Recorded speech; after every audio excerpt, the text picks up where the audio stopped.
both of our players who have fought really again to get to this spot.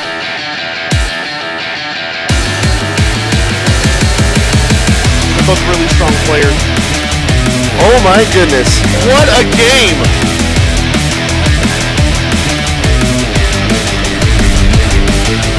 And we are ready to get this match underway. Hello everyone and welcome to Lock and Load Game Quest 2015 and the third round of our Iron Gauntlet World Championship Series. Yeah. I'm Will Shick, Director of Business Development for Privateer Press. I'm here with William Hungerford, our Volunteer and Organized Play Coordinator. That's me. I wouldn't do that to you. Yeah.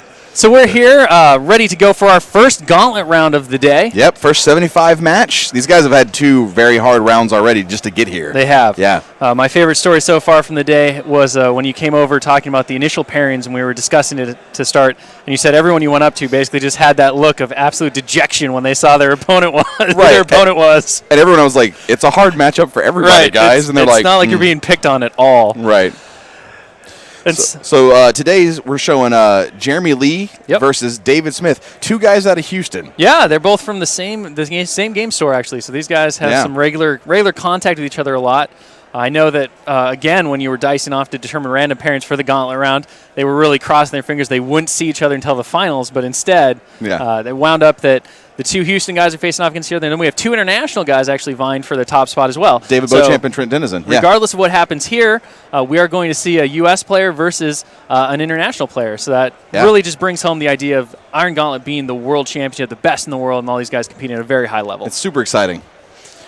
So you want to talk about these lists a little bit, see what we got going on today? So we also, of course, in the gauntlet rounds, the players are drawing a 75-point list from their 350s. Yep. And that's part of the challenge of the Iron Gauntlet format in terms of planning out your 350-point list so that you have an eye to that final round. Jeremy Lee has taken Crix to this event and has done very well with it so far. Out of his three caster choices, he had Epic de Negra, he had Lich Lord Asphyxius, and he also had Asphyxius the Hellbringer, so two Asphyxiuses to choose from. He decided to go with Asphyxius the Hellbringer after seeing that he would be facing off against Legion, and he's taken a very traditional, I would say, in a lot of ways, Asphyxius 3 list, where it's one Death Ripper and then all the dudes in the world. Just dude spam. So he's got Saxon, he's got a Statixis Raider Captain, he's got Slaughterborn, he's got Blackbanes, he has 2 units of Blood Gorgers, he has 2 min units of Mechanothralls with just the Scarlock Commander UA, which I thought was an interesting choice there. Usually you see those at full squads of 10. Yep. You've got 2 Necrosurgeons, of course, for the recursion mechanics that they bring to the table. A full unit of Statixis Blood Witches with the Bloodhag UA, which we always see with the Hellbringer because of their great utility in terms of what they can bring along with Carnage. A full unit of Statixis Raiders with the Sea Witch, which is another classic GM unit that you see with a lot of dude spam. And then you've got another unit of Statixis Raiders. So good.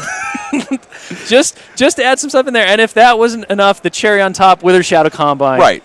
So you've got it all. I mean, this is going to be an absolute horde of guys coming at. I cannot wait to see his deployment zone. It's going to be very full. I mean, you can already kind of take a look on the screen there. You can just see the massive models that is yet to be deployed. Yeah.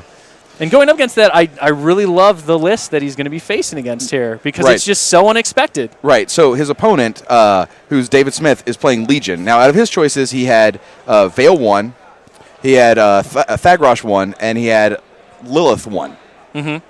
So he is using Vale 1, not Theme Force. Yep. Typhon, 2 Ravagors, and an Angelius in the battle group. Then he's got the Sacral Vault. He's got, and I'm sorry, no, I misspoke. Not Vale 1. He has Vale 2. Vale 2. That's what. Yeah. He has Epic Vale, not in Theme Force. So that's why that's interesting. It's already a twist on the normal thing. But it's because of that Sacral Vault, really. You know, you want that, and against this list with the Sacral Vault, it's going to be pretty rad. But he's got Vale 2, Typhon, 2 Ravagors, Angelius in the battle group. He's got a Sacral Vault, a pair of Shepherds, a single Spell Martyr, 2 full units of Hex Hunters, neither with the UA, a maximum unit spawning vessel, and then the Striders with their UA. Right, and Strider Rangers at that. Right, Strider Rangers at that. So, just a very interesting Vale 2 list. It's got a lot of potential, in my opinion, and definitely can, I think, matches up well against this Crixian list where you're just seeing a horde of one-wound guys who are going to be coming at you. The Sacral Vault and those AoEs from the Ravagors are just going to be picking up handfuls of models every turn. I mean, that's the hope, right? You want to balance against that. Also, the Crix list has some pretty solid armor values against what this list on the Asphyxia side can do. Now, obviously, when you're playing against Cricks, there's always ways they're going to make you weaker. But in this specific instance, you've got a decent amount of survivability against those models. In addition, with the Sacrivolt's high arm, it's lots of boxes. It's Soulstorm ability, obviously, which is going to be on all the time. Right. He's going to have to figure out an answer to Soulstorm, because what does he even have that's multi-moon that can deal with that right now? He's got Slaughterborn. He's got Saxon Auric, which really isn't going to do anything against that Giant's Construct. He's got the Death Ripper. He's got Gatsby. You don't really want to throw Asphyxious 3 in there, though. Wither Shadow Combine, also, again, multi-wound, but not really going to have an answer to it. If the Sacrivolt gets going and it just parks itself in the middle near one of the flags, because the scenario of this game is close quarters. Yep. Right, so they're both fighting over the 2 flags. So we'll see what his placement on that Sacrivolt is, because you got the friendly flag that you can dominate for one point, and then the enemy one that you can control or dominate for either 1 or 2 points. Yeah. And you're, of course, playing to 5 or trying to get to that Warcaster Warlock Assassination. You do have to worry about Killbox in this one, but given these lists, I think we're really going to see some very aggressive play. Veil, of course, wants to hang out more in the back, but with her extended control range, she can really just toe in the zone, stay out of that Killbox, and get ready to go. We see our players there. I think they're ready to get underway. So we're going to see them get a quick lesson on the clock itself. Yep, we got 75 minutes per player in this one. Definitely a larger thing. The players are continuing to talk amongst each other, making sure that they understand exactly how the clock is working. Yep. And it looks like our players are about ready to get underway. Looking for the thumbs up. And there's the handshake, and our game has begun. So deployment begins here. Now, these two guys have faced each other dozens and dozens of times. So they were actually mentioning before the game how this was going to be, they're going to play a tight, clean game. But this was like the kind of thing that would happen in their store on a regular basis anyway. Well, you have to wonder how that close relationship really impacted the way these guys designed their lists, right? If I've played against, my opponent hundreds of times over the course of the thing. He knows my play style. He knows likely what I'm going to do, but I know him just as well. Right. So do you go for those very strange mix-ups on the list, like not taking Veil within theme, taking a Sacrivolt, making those kind of counters to a player can really lead to some interesting games when you're trying at this level to outthink your opponent in ways, and hopefully we'll get to see some really innovative play from these guys as they do that beyond the fact of what we would have seen if they had stacked up against a regular IG opponent. Right. It should be an awesome game. So many guys. So many guys. One of the things that you've always commented on about the 75-point level is just the beautiful table setup, seeing these thematic large armies clashing across the field. We've seen a couple of games now where we've had the Crixian Horde against the smaller count model army. Of course, the Legion really isn't lacking, I think, in terms of troops. No. With the Hex Hunters, him bringing the 2 full units definitely is going to give him a little bit more padding there. It's not the typical Legion, almost all War Beasts kind of list we see in tournaments. Yeah, and like you said before, the Ravagors with their AoEs, Typhon with his multiple sprays, Soulstorm on the Sacrivolt. There's so many ways. I was going to say, how many models do you think he'll be able to pick up a turn when it gets really thick into it? It's just going to be so hard to try to avoid this. The commanders for the Mechanothralls really help with that spread out. Their higher command values kind of mitigate the AoE danger to the Mechanothralls, but the Mechanothralls are also min units. So it's going to be hard to tell if whether David gets choked down with the swarm or if he can fend them off. I mean, you definitely know that those Satixis Raiders are going to be blitzing the line as fast as they can to engage as much as possible and tie things up. Their high defense, their reach with the Lacerators. He wants to push the line of engagement as far past those flags as he possibly can. Unfortunately for him, he didn't earn the first turn. So he has to react a little bit, and being the Legion player, you have to know that that's what your opponent's going to do. When you look at a list like this, you know they're coming across the line at you, and they're coming as fast as possible. So, and the Sixes, it's not quite a liability, but the Sacrivolt definitely enjoys having more living models on the board, and against Cricks, you normally don't get to see that. And so, hey, here's three different living units of guys to get souls from. So I think that Sacrivolt's probably going to be full. Plus the Blood Gorgers, so you've got 2 more on top of that. Of course, the Blood Gorgers are a second line, but still. And then you've got Slaughterborn, you've got Saxon, you've got the Raider Captain. It's a lot of living models for a Crixian army. Yeah. You just absolutely have to love that when you're looking at using the Sacrivolt in this way. And one thing David asked me before the game begins, and you'll see it there on the bottom left of the screen, is he has his dice cup set up, or his dice tray set up, and he was mentioning that that's how he likes to roll the whole time. So we'll see all his results pretty clearly throughout the game. It's definitely a nice way to keep the dice from going scattershot across the table. I always have problems keeping my dice on the table when things get really heated. With this many models, it's a pretty good idea.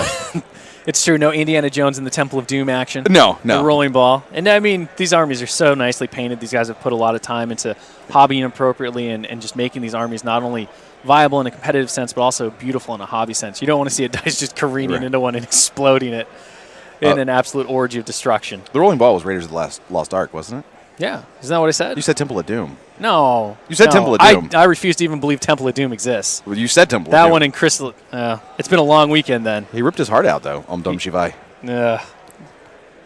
All right. Let's ignore that one. All right, so now we move over to the Crixine deployment here. We have Jeremy setting stuff up. Again, he obviously just has so much stuff. See the Black Blade's getting set down. Going to eat in definitely to his time overall. You're talking about 75 minutes feels like a long time, but anytime you see one of these lists, right, time management is absolutely critical. Oh, yeah. I mean, you're adding 25 points to the size of the game and adding 15 more minutes. Now, for some people, that can be a colossal, and so that's a lot of extra time. But, here, Jeremy obviously went the route of more guys. Right. So, but I can only know that Jeremy's so skilled with moving this many models that he should be fine. Yeah, it's one of those funny things, too, where the more attack rolls you're making, the more damage rolls you're having to make, the more your time gets eaten up as well. So even when you do well with an army like this, if you do well but you don't achieve your objective for that turn, you can wind up in a really bad situation when it comes to the clock. Yeah. And we saw the last game went right down to the wire. Exactly, yeah. And that was, a 50-point game. And we saw it, and I mean, in that game too, it was great to watch because they murdered everything, like right off the gate. By the time the clock started wearing down, there weren't that many models on the table. No, not at all. It was all spent, in times considering what to do next. Trent having several very poor damage rolls against that objective he was trying to remove in order to score CPs. So Trent's playing David Beauchamp this round of the other Gauntlet round match. And it looks like Kalandra running the Elemental tier versus Trent with Crix dude spam. Oh, well, so there's a chance we could see Crix dudes on dudes. We could see Crix dudes on dudes phasing off just a mass of undead things slamming into each other. We do want to take a second while our players are deploying here to thank Geek and Sundry for broadcasting the Lock and Load live Twitch streams as well. If you're watching now and you're new to the Privateer Press's Twitch stream, we hope you'll follow our channel. We'll be giving out a free Privateer Press pin to one of our followers in chat when we hit 2,700 followers. So thank you again for watching. Thanks to Geek and Sundry for helping us spread the message and show off the game to everyone else who might not have seen it. And all you guys who are watching and not able to attend Lock and Load, we hope to see you here next year because it's always a blast. So much stuff going on. Free tattoos. Free tattoos. You can come to the show popular. and get free tattoos. You can. Yes, you can. I actually just chatted with a fella shortly. I played a game against him last year. Unfortunately, I don't know that I'll get to hit a rematch with him this year, but we're going to try for tomorrow. But he just got his minion tattoo. So nice. Noticed it right away. I was right on his forum, and I was like, oh, look at you. And he was here at 6 this morning to get in line. I just talked to a Legion player who got called up for his tattoo in the middle of a game, went and got his Legion tattoo, then came back and won the game. Well, at that point, how could you not? How could you not win? We're going to move over really quick, and Marisha Ray has been getting suited up to be Scar Ravenmane. Espionage Cosmetics has been working with her to do a transformation live on stage, and you can see her putting on the Scar coat. She's also got the horns on right now. So that's been going on since round 2. Wow. This is a very patient woman. I don't know if I could sit there for that long and let people just put makeup and stuff on me. It's definitely a skill, and Marisha is great. She does a lot of cosplay transformations. It's one of the things that she's well known for. She looks fantastic with it, and Espionage is the folks there are just so skilled at the costume transformation. We're also really lucky. They're doing WARMACHINE and HORDES nail wraps as well that will be on sale soon. They have their booth in the back. They've been doing temporary lock and load tattoos for the folks who aren't quite ready to make the full commitment yet. Nice. I didn't know about that. That's awesome. Yeah. Lyle Lowry, our marketing manager at the moment, is moving into the editor-in-chief position at Privateer Press here very soon. He was like, I got my tattoo, and I was like, really? Like, you stole it? And then I saw it. It was one of the temporary lock and load ones. I was like, all right, you got me. But we've been having a lot of fun here. There's just so much to do at Lock and Load, like you and Plummer were talking about in the last round. Beyond just gaming, although there's a ton of gaming as well. So we see advanced deployment being taken care of now by our players. Yep. Very standard front deployment. You see Jeremy has kind of two-staged his troops there. He's got the Styxes in the front, the Blood Gorges in the back, obviously making a second wave. as well as he has his AD Statixis Raiders right now, who are probably going to try to blitz forward as fast as possible and jam the line. Lacking first turn, though, he's going to have to settle with whatever David will give him. Yeah. And 5 minutes worth of deployment on each side. Well, almost 5 minutes. I mean, 4 on David and probably be right at 5 on Right Jeremy. at 5 here by the time he's done with the ADs here. Second unit going out as well. This one, this being the unit that does not have the UA attached to it. We have Jeremy apparently singing "Eye of the Tiger" to himself to amp himself up. And honestly, if you have to pick a song to sing to yourself, "Eye of the Tiger" is a very, very appropriate one at this point. So just drop below 70 minutes, so longer than 5 minutes in deployment. Yep. See the handshake, and we are ready to get this game underway. Why do you think Jeremy picked that side? Because he's going second, right? Is it just because if you're going to have rough terrain in the middle of your side, you might as well make it a forest?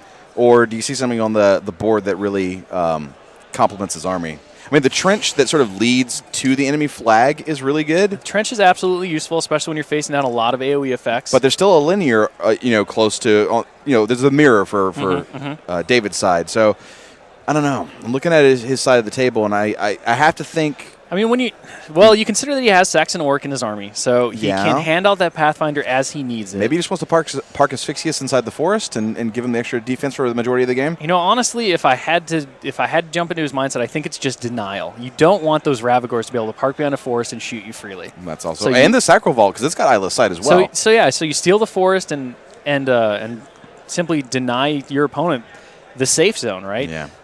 And that forest being centrally located as well, those Ravagors would be in prime position to be able to just attack, and not suffer any kind of retaliation from the Crixian side. Yep. So Striders look like they're flanking towards the bottom of the table right now, just getting in position to protect the flag, probably. Maybe watch for the incoming horde that he can only assume is coming. It's interesting to note that he's moving them in that direction, which is where the UA Statixis Raiders are. As with the Sea Witch's Force Barrier granted ability, those statistics are going to be really hard even for Rangers to hit at this point. And the Sacral Vault running forward to get into position. And they're just confirming that. Heard the judge confirming that it could fit in those in that area. Yeah, the Striders definitely taking advantage of the additional command range spread that the Musician grants. Looks like David's Striders unfortunately suffered a little bit of damage recently in between rounds, and he hasn't had a chance to fix it, but they're mostly intact. I saw a missing bow. There's a missing bow? There was a missing bow and like a missing arm. It happens, right? It does. It's inevitable, and it sucks every time it happens. See, the Hex Hunter's actually moving up to screen for the Rangers at this point. I mean, what's he really worried about in terms of retaliation right now? Yeah, I mean, not much, right? He's got. Well, Statixis can't get to him, so plenty of. Statixis can't get to him to attack. If the Statixis desperate pace and run, with reach, they'll be able to tie up those Hex Hunters. Right, but the Hex Hunters can then start walking up and with some careful positioning, battle wizard their way back out of it. Although hitting any of those Statixis with any sort of spell is not likely. No, not with Magic Ability 6.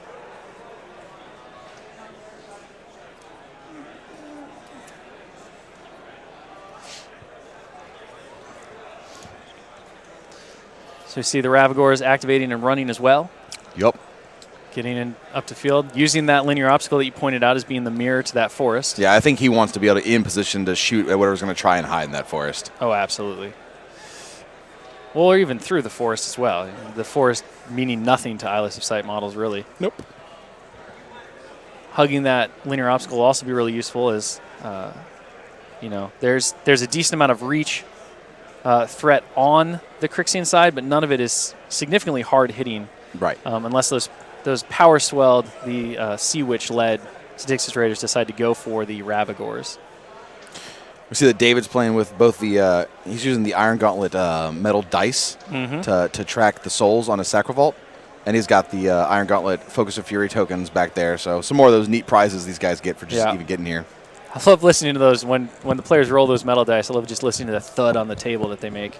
It's so we nice see and Oraculus getting thrown at one of the Ravagors on the far side. to allow Veil to be able to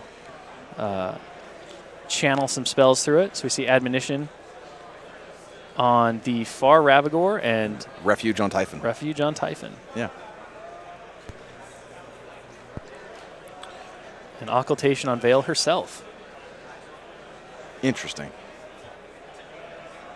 There's not a whole lot of ranged threat on the Crixian side. I mean, there's the... I guess he's worried about the spell assassination? You certainly have to account for Bone Shaker, which Asphyxious under his feet. Well, let's see. There's the Raider Captain's gun. It's the Raider Captain's gun. You got the Wither Shadows spells. Yes. And other than that, Saxon's hunting rifle, and then spells from Gatsby through or Asphyxious through the Death Ripper. So that's the only ranged magic attacks that could possibly come his way. So I guess he's worried enough about that. Or he just needs to burn the Fury because he's going to load up here and he doesn't want to dump it. Sometimes it can be useful just to cast those early turns and then decide later whether you want to hold on to them or not. Sure. Saves you a Fury in the next turn if you decide you do want to hold on to it. So we see the Angelius advancing in the woods, the Hex Hunters running into that wood. As Plummer said, the deforestation of the Iron Kingdoms just happened again. It's true. All the trees removed. They rarely stick around very long. They're at the start, and then they kind of go away for the rest of the game. Yeah. See the spawning vessel running forward. Spell Martyr running forward as well. Looks like the Sacral Vault got 2 souls on it from during its control phase from Well of Souls. Yep.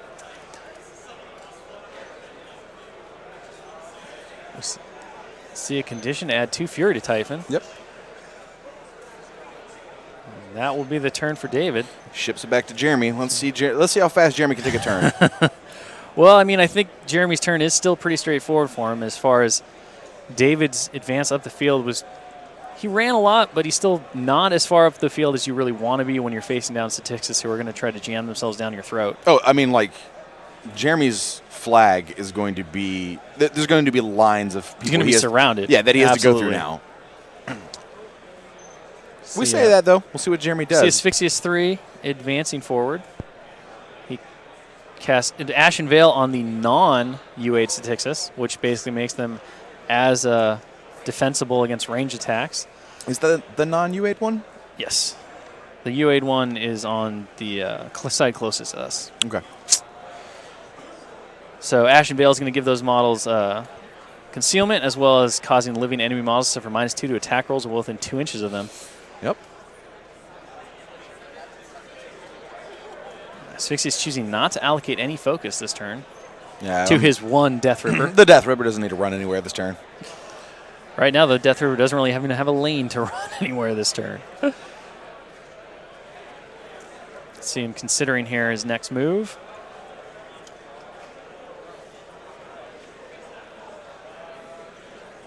See the UA Statixis Raiders running forward there, taking advantage of the trench, though they are already immune to blast damage from Force Barrier, the +4 defense, plus the 2 defense against range attacks from the trench and from Force Barrier.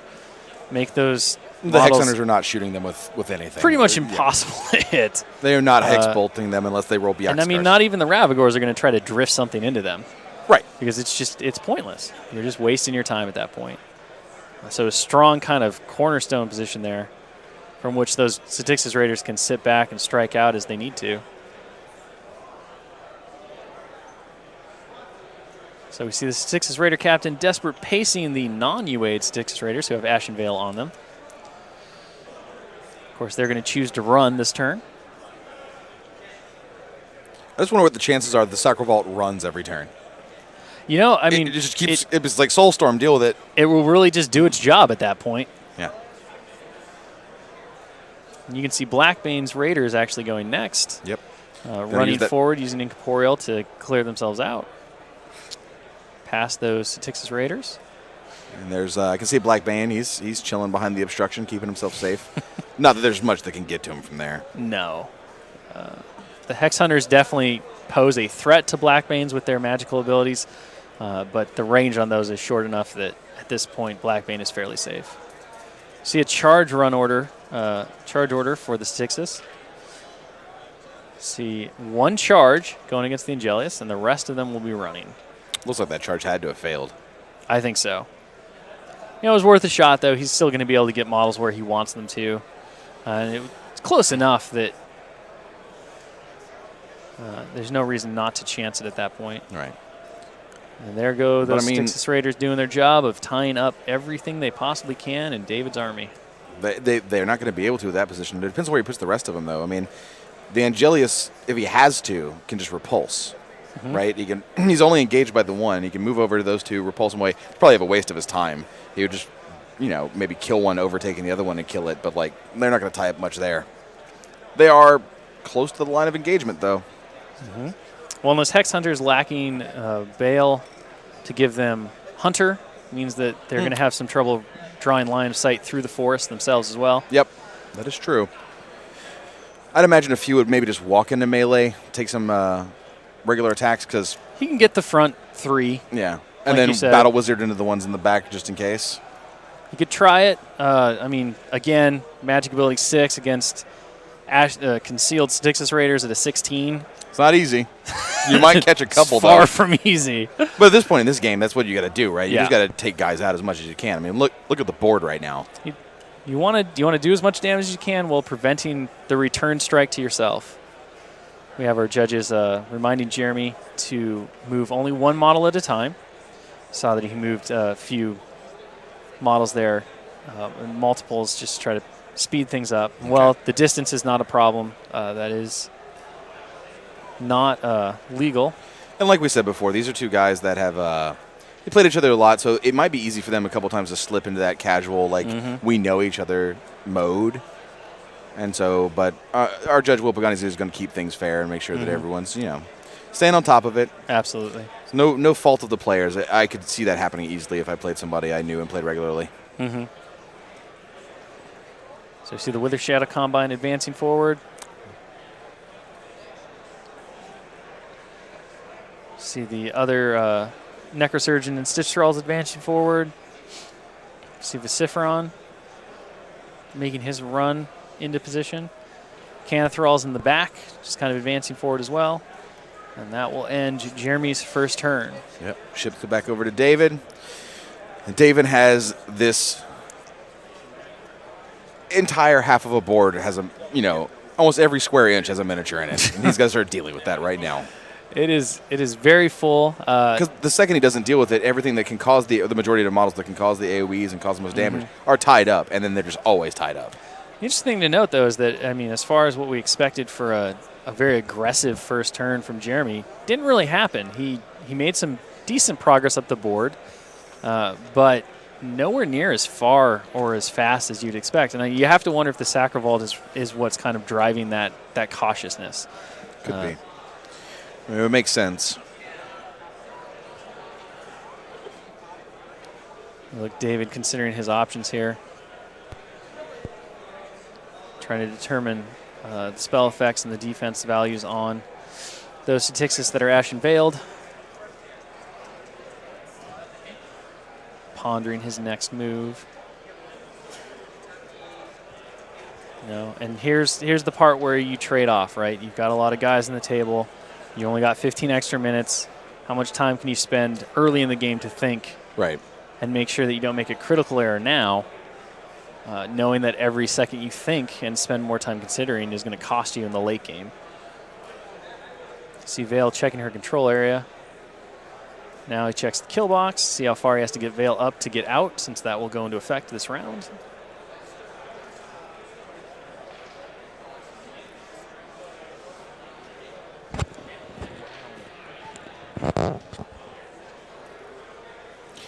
Looks like he was just checking kill box. He definitely wanted to make sure that he doesn't accidentally kill box himself in this scenario.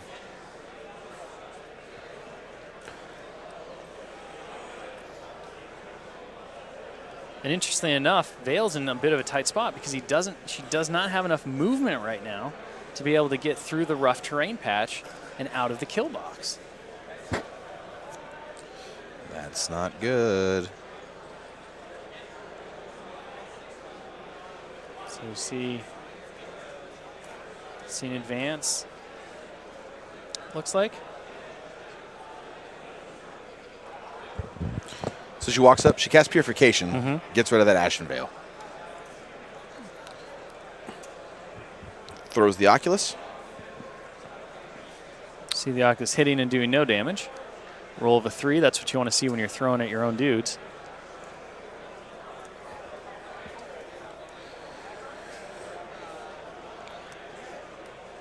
A lot of consideration here. Check with the judge on some rules clarifications.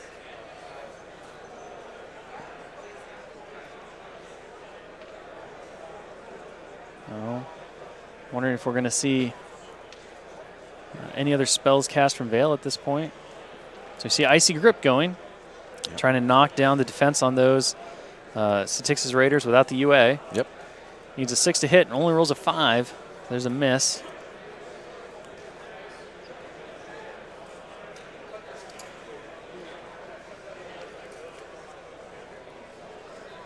At this point, David is going to be kill boxed, which will put him down by 2 on CPs. That's not good. That is, it's rough. I know it's an easy thing to overlook, right? When you got this much going on. It's not like he's in any imminent threat, though, of his flag getting dominated. No, but again, it's one of those. It's a mental thing too, right? Like now you have to get over the mistake. You made the error. You're there, but in the moment, it can be really hard to kind of let that go and allow yourself to move past it. Yeah, just don't get tilted. You'll be fine. See Veil measuring a control area again, checking distance to those Styx's Raiders. After the Icy Grip missed. See the Ravagore now advancing forward. We'll likely see it use its Animus and then take a shot. Looks like it's going to be going at that center Styx's Raider. Oh, the far Styx's Raiders. Yeah. Long bombing it. So Animus, boost a hit.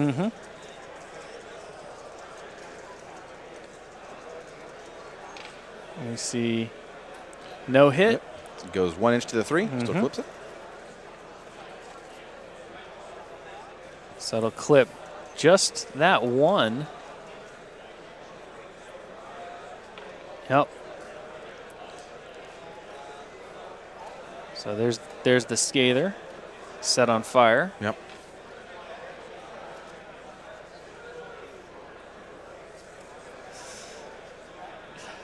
The players having a discussion about NBA Jam and how you have to heat up before you can be on fire. Boom shakalaka.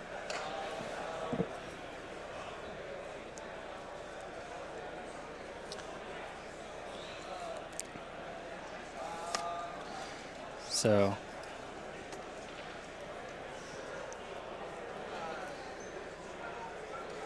we got the other Ravagore advancing. No. I think the Sea Witch is in that unit he just shot at because they didn't roll damage. They did not. Yeah. Which is interesting because I swore I counted 11, but maybe it was the Styx's Raider captain that I was seeing on the other side. Might have been. So we have the second one, which misses as well, I believe. So we only have 1. Oh, it did direct hit, so that will kill a Styx's Raider, leaving a Scalar. Nice little spread of Scalar templates right there. Yep. Now we see the Angelius going next, advancing forward. Question is, will we see a melee attack or a repulsion? See a measurement on the reach of the tail weapon. So it looks like we're just going to see a pair of attacks. Just attack, boost, overtake, kill the other one. So we boost at the far Styx's Raider. It does hit. Kills the Styx's Raider without a roll. See the 1 inch overtake here. Yeah. Buys and boosts an attack roll on the next one. That's not good. Not going to do. Question is, does he buy and just go for the high roll here? Needs an 8 and rolls a 6, so that'll miss, and now that Angelius is full up on Fury. Shepherds are close enough where they should be able to rip it off, but he definitely wanted to kill more guys there. No, that's not good. Getting 1 for 4 Fury worth of boosts and buys it's not the trade that you want to make. Not the most efficient way. No. Even if you can take that right away like it never happened. A 9-point model activation needs to do more than that. See the Hex Hunters activating next. Yep. I believe these are the Hex Hunters by the Angelius right now. I imagine so. Yep. Looks like that's going to be the case.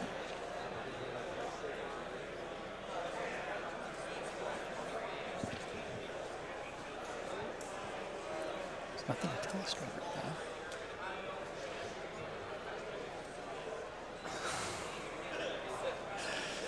They have David considering how he's going to use his Hex Hunter activation. So his Hex Hunter's looking to roll 8s to hit the Styxis in melee, and same for Hex Bolts. It's not bad, and like I said, with Battle Wizard, it's... I mean, it would have been a much... Man, if he could hit that Icy Grip, this would be a much more effective... If he hit Icy Grip, that unit would have been in a lot of trouble. But as it is, you know, he'll have a number of attacks, but he's unlikely to get more than 3, you know, even with the number of attacks he's laying against him and needing... Was that first attack high hit? rolls. It's a 9. That's a way to start. Oof.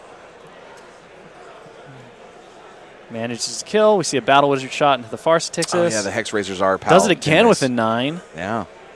And that will take care of his Styxis there. Yeah. See a miss this time. Only rolling a 6. Oh. See a hit. It looked like instead. And then Battle Wizarding into the far one. Misses. And does miss. Yeah.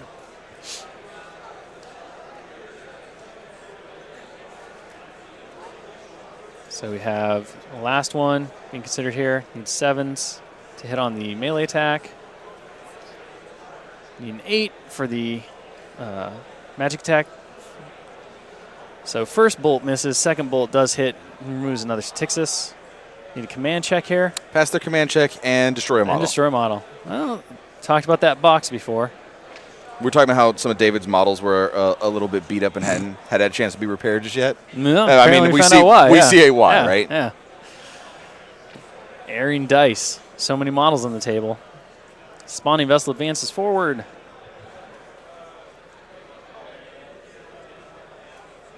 Wonder if we'll see those poor acolytes start to attack each other here, or if they'll wait. No, looks like they're gonna wait. Measure Veils. I think with the amount of bodies you have available on the field, you wait. So the Veil's control area is being measured here. See the Striders activating next. Doing a little shift over. Likely trying to open up a gap for that Sacravault.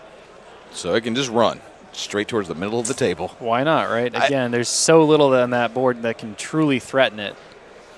I'd actually be surprised if he ran. I mean, he's probably just going to advance 4. Take a couple shots, maybe at the Styxis Raiders closest to him. Take control of one, walk it back, kill some things. Maybe not, though. That would leave him with no souls, and Soulstorm is obviously super important right now. Soulstorm is very, very critical. We'll see. So he definitely has, you can see this gap right here where he can advance it, get it right towards the flag, and pretty much say, you're not taking this. Right. Like, this is mine. So this looks like, Striders just got out of the way. Here it comes. What's the move? Strider's really not doing a whole lot, though, which is kind of surprising there. Not trying. I mean, again, Styxis in a trench. Yeah, they're back. They're just back up, right? Yeah. If you're close enough to shoot the Styxis, you're dead. So don't throw them away. So we see the. Is he going to see how many shots he has? Okay, He's got 2 shots. So he's boosting that first shot shooting and at this whiffs. one here, misses. Second shot at the same one. Does hit and eliminates that guy.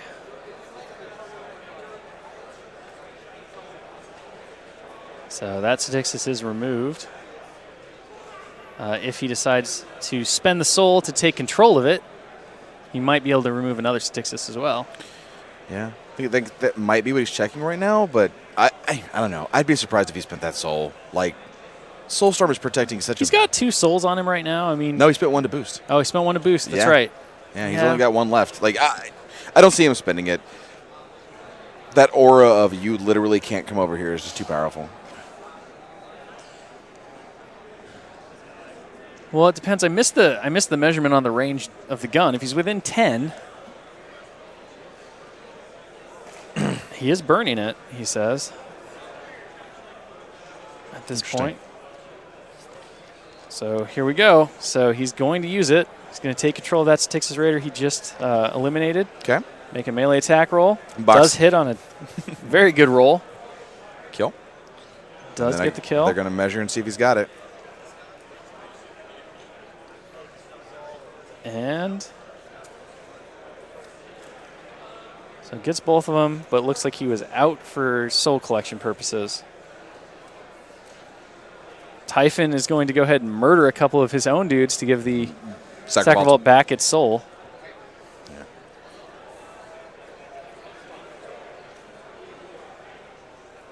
So he misses his first attack on the Soul Martyr, but then realized that the Soul Martyr actually has the Soulless ability, so killing the Soul Martyr wouldn't have netted him the soul that he needs.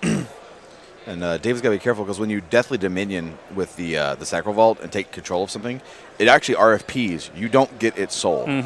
So, well, I think his hope was that the model he destroyed would be within 10 inches of range. Yeah. So we see an attack. We see an attack of Typhon against one of the acolytes, which eliminates and kills, drops a corpse into the pot and a soul into the Sacrivault. So a nice twofer there. Corpse and a soul. That puts the Sacrivault back up to its safety zone with Soulstorm. But still, a lot of activations being spent now to do just as much damage to your own guys as you're doing to the enemies in some cases.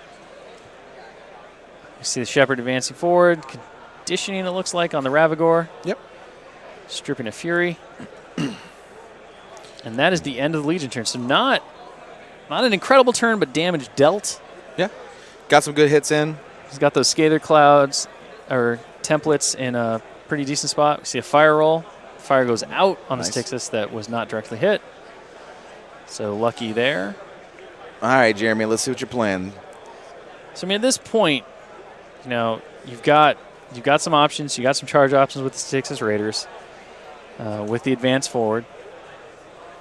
And remember that Jeremy does score 2 control points at the end of David's turn from the kill box. So Jeremy is up by 2 at this point. There's so many models on the table there in terms of where to go and what to consider here at this point.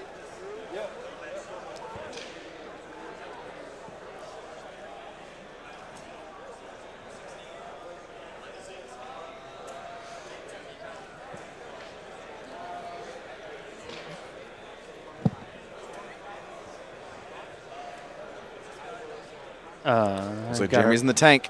Yep. Give him a little thought. What am I going to do this turn? How do I handle it? Where do I put guys? Where do I not get obliterated? And literally obliterated, because Veil 2 will cast Obliteration and Feet cast Obliteration and just murder swaths of infantry. Yes. She's known to do that. On top of those, you know, like we said, there's so many AoEs in that Legion list between the Ravagores, sprays from Typhon, Obliteration from Veil. I mean, Obliteration just takes care of the Blackbanes, you know, if they get too close. Well, and I mean, Blackbane's Raiders are great, but they don't like seeing Hex Hunters on the other side of the table either.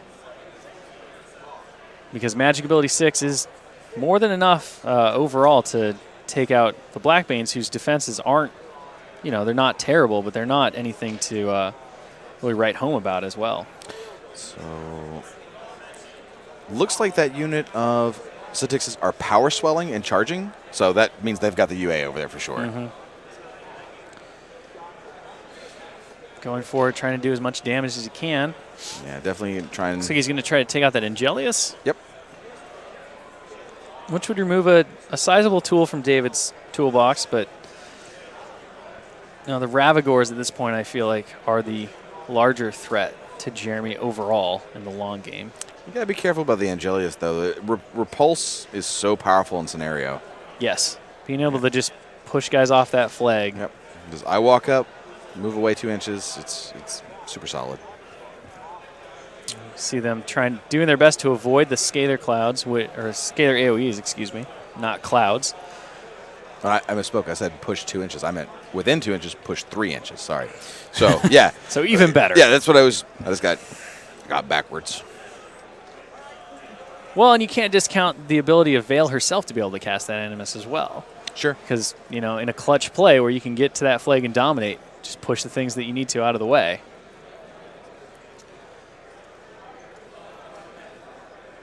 We see attacks from the Styxis. Yep. So the Hex Hunter that was charged by Styxis is missed. We see a 3-man CMA on the Angelius. Yep. So it needs a 5 to hit at this point.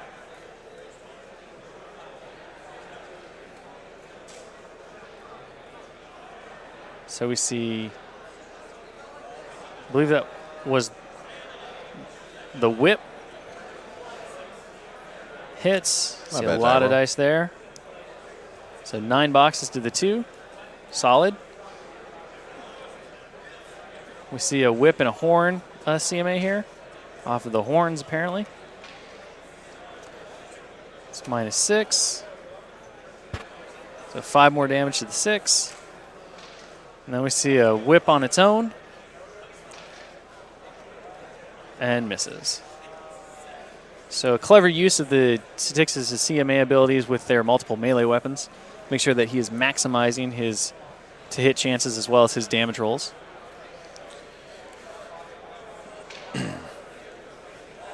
Those Styxis are well and truly entrenched. So we see the Blood Witch is going next. Or, nope, Styxis Raider's going next. Yep. They're getting a charge order as well. Charge against that Strider on the hill. Well in. So the Strider's not trying to stay out of range of those Styxis, not doing a great job of it. Nope. Several of them are going to get caught here. It's because their threat See range a Hex is Hunter just getting charged now. ridiculous. It's very high, especially when you factor in Desperate Pace. And at some point, you just kind of have to accept the fact that you're going to take it on the chin. Yep. See a quick clarification on Soulstorm. They have to stay outside of 2 inches there. Yep. That's going to be super, super important here in a bit. I'm still trying to figure out what Jeremy's plan for that thing is. I'm going to just ignore it until it goes away, maybe? No, that doesn't work at all. I don't see a whole lot of answers to it beyond just trying to jam it up as much as possible. See a couple of runs there as the eligible charge targets run in short supply. See a 2-man CMA with whips on that Hex Hunter. Will hit and will destroy. It gives the Sacrivault another soul. Another 2-man, it looks like, with whips. And will destroy and gives another soul to the Vault. We vault up to 3. I imagine a CMA with horns and whip over there. And then a single whip, probably. But we'll see. So consideration here. Let me see them. Just doing a single whip. Needs a 9 and misses. Needs a 9 and does hit. Does manage to remove the Ranger. And then we see horns into the Hex Hunter, which does hit and does kill the Hex Hunter. Wow, okay. So a little banking on the high rolls there pays off. And Jeremy is able to effectively remove quite a bit of stuff with that Styxis charge.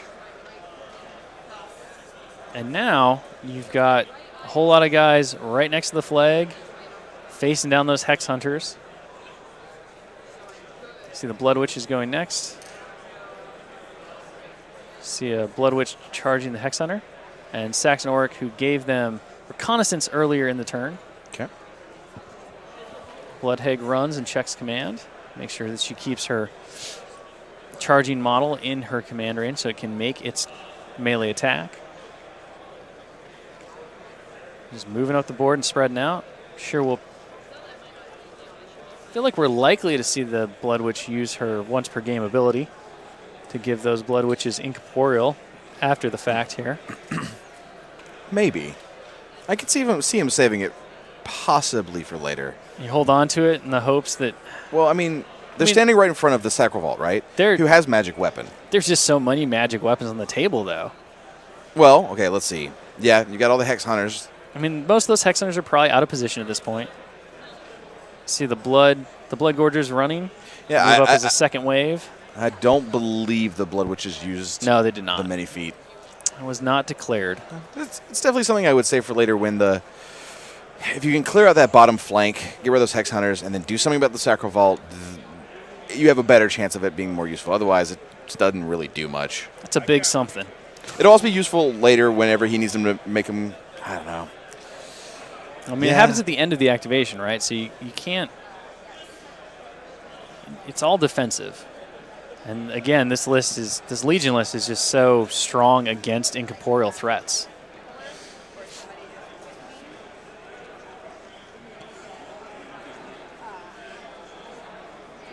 Yeah, I mean, they get at the end of the activation. You can also use it for positioning if you have guys behind them that you need to move through them for like a quick, martial discipline. Yeah. But we'll see. And we see Blackbanes now doing a charge/run order here, using their incorporeal to the best of their abilities, shy things up. That was a short one. See that charge fail.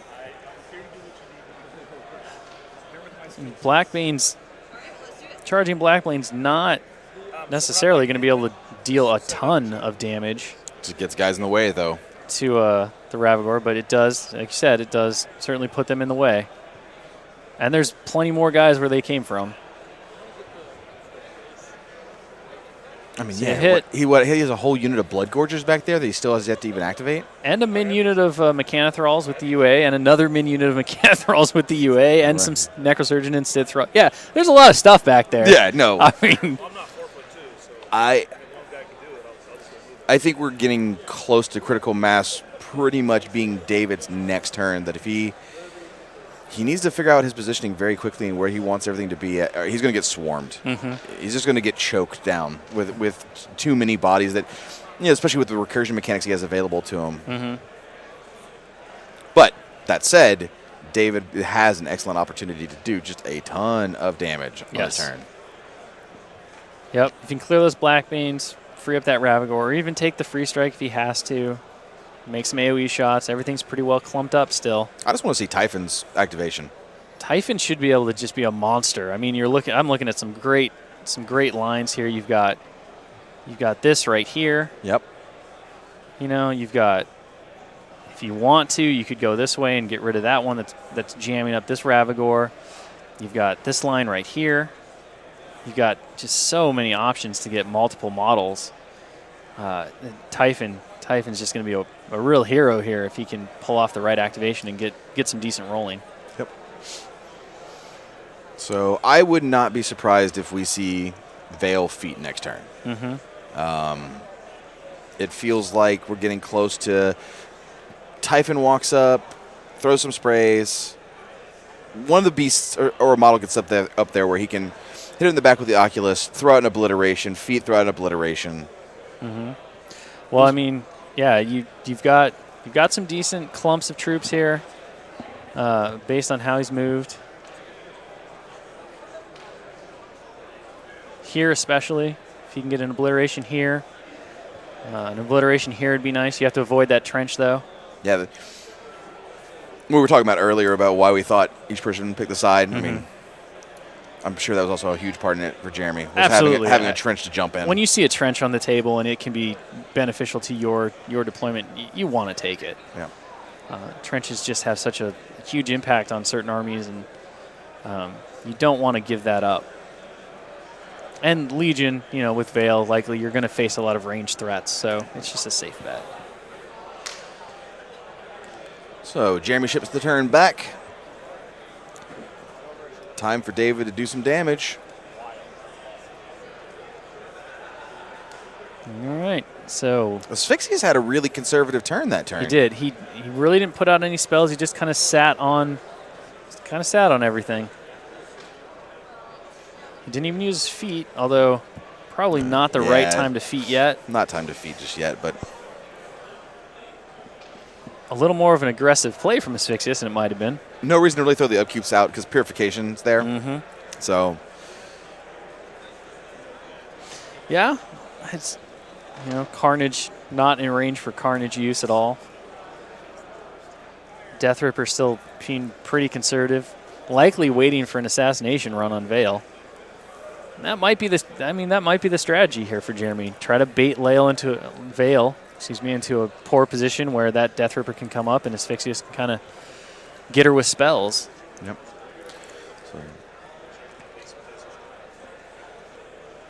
So we see one attack from the Sacravault, which is unfortunate at this point. You really want to see multiples there. Yep.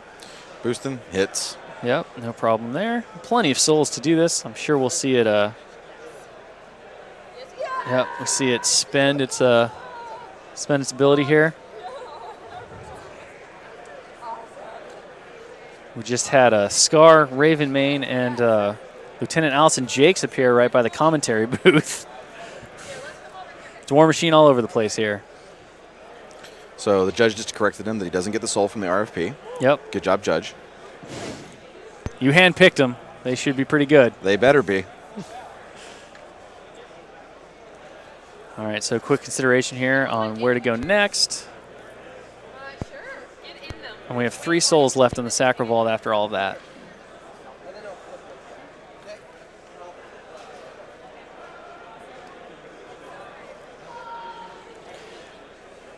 Photo opportunity right now with a bunch of attendees wanting to get their picture with Scar and Lieutenant Allison Jakes.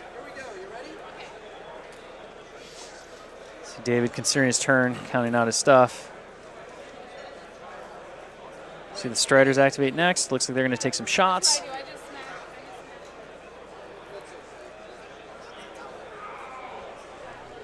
So trying to take out more of those Statixis that don't have the UA.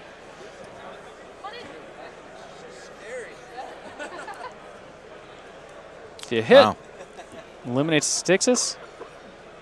Puts another soul on the Sacravault, bringing it up to 4. Shot on the next Statixis. Does hit. Eliminates. They aimed. Yep. Okay, I was wondering. No, they stood still to get the aiming bonus, which means they only need 6s. Sacravault's full up now. Mm-hmm. See another shot from the Ranger in the rough terrain patch. Does hit as well. So the Ranger's getting work done here. Well, acting as this little sort of mobile defense turret against anybody who gets too close to the flag, right? It will be interesting to see what the Hex Hunters can do to eliminate the rest of the Statixis threat. See how the Statixis go down. So I think the Rangers had a perfect run there. That was not bad. Hex Hunters go next. Activate. Yep. Advance forward, it looks like. Yep. Wants to advance instead of charge to make sure that the ones that can't reach a model will still be able to use their Force Bolt ability, or Hex Bolt ability, excuse me. It's not a zoo. Come on. Are you sure? We all feel like a bunch of See a quick check on command range, make sure all those Hex Hunters stay within the leader's zone so that they can all make their activations or their actions. Hex Hunters hit. Oh, fails to do anything. Does not crack it. See a quick check. Yeah, they're checking to make sure that they Statixis are armor 12 and not 11. So it pings off the Statixis' amazing armor. Armor 12. To be fair, they're more armored than their NIST cousins. They're more armored than a rack. Yeah. By 2. Yeah. So it looks like we have a command check coming for the Statixis because they just lost over half the unit. Mm-hmm. See a measuring range to one of the Blood Gorges. Hits. Fails the tough check. See a corpse toking onto the Necrosurgeon and Stitch Thralls. And another Statixis goes down. See that leader getting replaced. Battle Wizard goes off, and a Hex Bolt right into the newly promoted leader. Wow. You really don't want to be that. You don't want a promotion in the Iron Kingdoms. It just gets you dead. Like, you're in charge. You're not dead. Bolt to the face. So that leaves David just had one Satixis left in that unit. a pretty amazing turn right there. Yeah. Got a lot of guys cleared out. You cannot argue with a 100% hit rate on the Rangers and a very decent hit rate on the Hex Hunters. No, I believe there's 2 Satixis left because the one on the hill got failed to kill from that failed to crack the armor 12.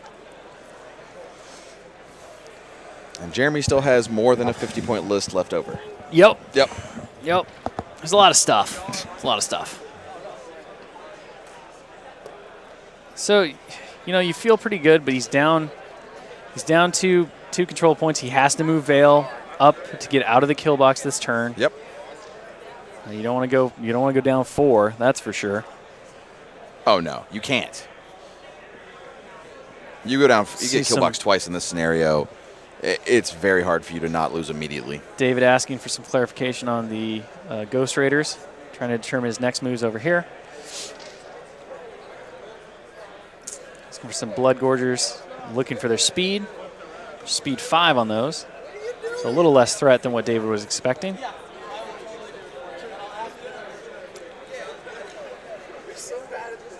And it looks like the Angelus is now going. It's going to try to be more successful this turn than it was last turn. So likely going to try to remove these models right here. Yep.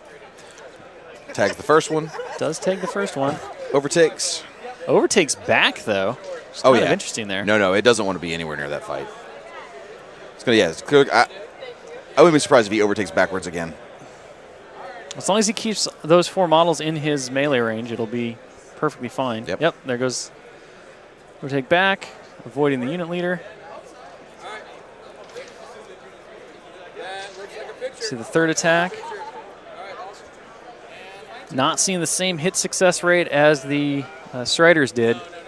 And Jellies is struggling this game, really, to do anything. Well, as long as if he can free him up and then keep him from being obliterated by the incoming waves of infantry, it'll be a very powerful piece. Mm-hmm. It'd be more powerful if he'd hit things. It would be way more powerful if, as we discussed earlier in the other game, if he could just roll better. That's true. It's the best tactic you can give, our best device in Warmachine. Roll better. Yeah.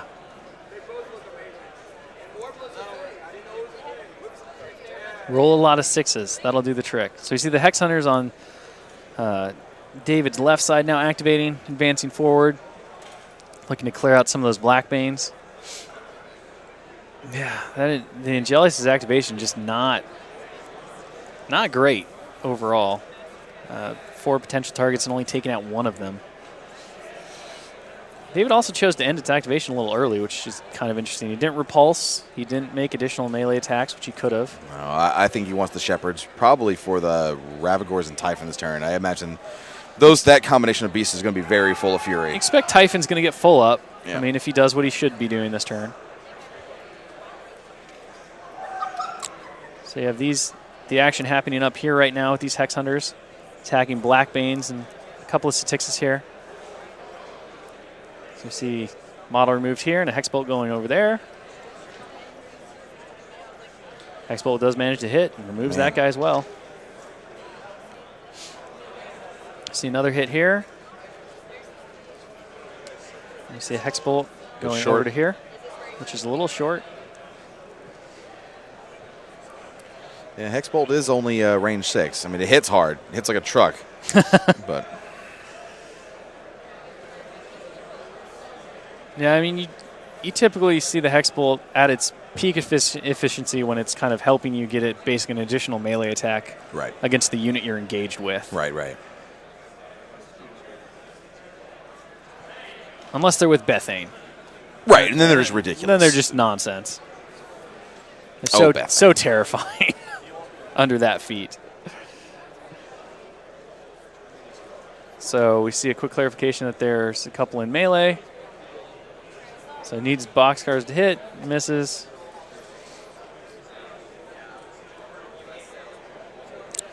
Looks like another hit. Kills it. Got another Battle Wizard Hex Bolt. This play is going into Blackbane, but Snake Eyes says it doesn't matter. Blackbane living a charmed life right now. It's another attack here. Does hit. And we see another Hex Bolt going to Blackbane. That hits, and it crits. It's big. There's no crit on Hex Bolt. Yeah, it can crit anyway. It just has no effect. It did crit nothing. Yeah, did crit nothing, but killed Blackbane. I forgot that Hex Bolt was just models hit, lose the special actions and special attacks for 1 round, and then that's not a critical. I was like, oh, that's a critical effect, right? Nope, that's just a thing it does. It's just that good. So Blackbane has been blasted away. Man. You can see Jeremy going for a Blackbane that got attacked and then realizing that 2 Snake Eyes in a row meant he was totally fine. So that Ravagore is still tied up by that Blackbane, or by that Ghost Raider. Yeah, if he cares. I mean, I would just walk away at this just walk point. and take the free strike, right? It's not going to really do a whole lot of damage here at this point. Oh, articulated arms. Yeah, that's pretty neat. Posable Ravagores. That way you can make it go. Rawr. Oh. I have nothing to say to that. And I just did a commentary with Michael Plummer. I have nothing to say to you right now. Well, to be fair. You ready? See a shot here going on. Shooting a Blood Gorger. Not at the big concentration there. Does hit, not tough. That'll eliminate a Blood Gorger. Drops a Scather Cloud right there. Boom. So that'll put it right in the middle, which is great placement overall because you've got the forest. You've got the forest that they'll not have to deal with right here. The Scather here. So it really only leaves them this path around. Yeah. Well, Jeremy's just down to 175 models now that David has to clear out. It's a quality thing. It's not about quantity. Well, this is Crix. It's all about quantity. It's how you use it.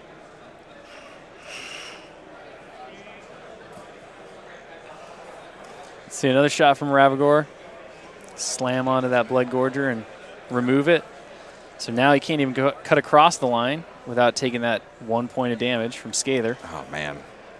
So that really just, I mean, he's got Saxon Auric, but he's not going in the direction that he wants to at that point. Why would Saxon take this deal? Sometimes Crix just doesn't give you a choice. I guess. Looks like Vale's going right now. She activates, advances forward to get out of the kill box. Like, come hang out with our ghost pirates, our giant blighted Ogren, and a whole bunch of insane Statixis. We're going to go fight dragon monsters. Oh, and they brought a voodoo tower on wheels that can suck your soul out. And Saxon's like, no, I'm totally down for this. Let's go. They probably left out the whole, like, they didn't know the Sacrovault was going to be there. How could they know? You don't expect to see that. That's something that just happens. No one ever expects to see it. Yeah. Like, you're just fighting a battle, and all of a sudden, like, this giant voodoo tower with some insane guy on top of it yelling nonsense about, like, Buddha and crawfish, and it's like sacrificing a guy on the top, just rolls up on stone wheels, and you're like, we have to fight that. Yeah, that's fine. See Refuge going on Typhon now?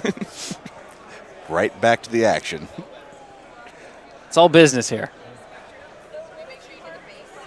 So Refuge on Typhon looks like... Oh, did he drop that earlier? Must have missed that he did. The only one that he kept up was Occultation, which I believe is still was on Veil, but might be gone now because it looks like he might have replaced it just recently. Still trying to figure out what he's so worried about. He's got Occultation on there. I mean, like you said, maybe it's just nice to have it later, but like... Well, upkeeping it and then now shifting its target is a little weird to me.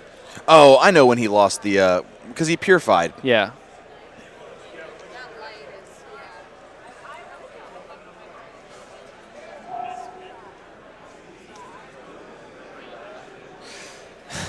So those 2 Blackbanes up front are out of formation right now, which is why he didn't really have to worry about them with the free strike. So there was no free strike on that Ravagore. Sure. You see some attacks. So Icy gripping the Blackbanes at this point. Interesting.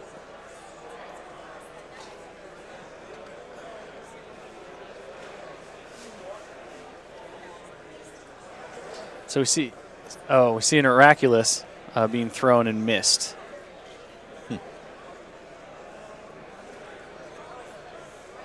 Consideration here from David about what else to do on Vale's turn. After throwing out several spells. Did not see a feat this turn. No. Nobody's close enough really at this point to really need defeat. He did clear out a lot of that midfield. The pot is definitely full right now. Yep.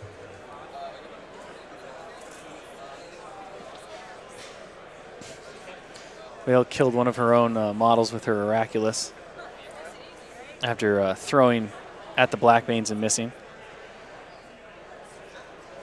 So we see a pot bear attacking another pot bear, killing him, putting another corpse in there. Yep.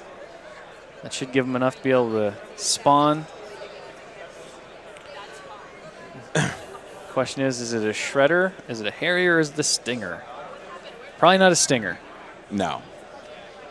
Probably a Shredder. If it was me, I'd probably go Shredder. I don't know that the Harrier at this point. Yep, there's a Shredder. Yeah. I don't know that the Harrier at this point is going to buy you a whole lot. Other than just flying into their army and being annoying, but yeah. Shredder advances, moves over, likely will tenacity something. Or not. So we see a Shepherd advance up, clear the Fury off the Ravagore. Yep. Typhon has refuge and hasn't gone yet. I don't know that he has much of an avenue, though, anymore. Here comes Typhon. Advances just a little bit. And then he gets stuck. Yep. So Typhon not going to have the turn that we were looking for here. See a spray. Moves the flag a little bit. So that'll get reset here in a second. So we're gonna get one Satixis with the spray. Yeah. The first spray, he's got 2 more. 16 against this attack roll, though. Yeah. Just needs 11s to hit. I mean, you boost it with a 5. I'm just going to try and hard roll an 11, like a boss. So no boost. Interesting. Just Sometimes you like to scare them, right? Just shoot 3 jets of flame over their head and be like, "This is what is coming for you." Sure. Sometimes you got to wonder, though, those Satixis have probably seen some things. Yeah, but if they've seen a 3-headed blighted dragon monster shoot fire at them ineffectively, I bet they haven't. Ineffectively? Probably not. I mean, that just kind of makes you feel sad for it, though, right? So apparently the Trent Denizen David Beauchamp game happening in the background must have something awesome going on, because there's a big old crowd watching that one. You're getting time. Might be moving down to the finals here. Yeah. So we see David's clock definitely run down at this point. He's 32 minutes. We're half done. Jeremy's got significant. Jeremy's got, I don't know, more models than he has minutes. That's probably accurate at this point. So Jeremy, considering what he needs to do here. We just got a word from the judges that David actually brought the Sacrovault in his list in case he ended up facing Jeremy in the Iron Gauntlets, because they're buddies and they knew each other. And so, yeah, the Sacrovault having the kind of effect we thought it would. Sacrovault. And the Sacrovault actually appearing in his, let's see if we can find it here, his original list. It looks like,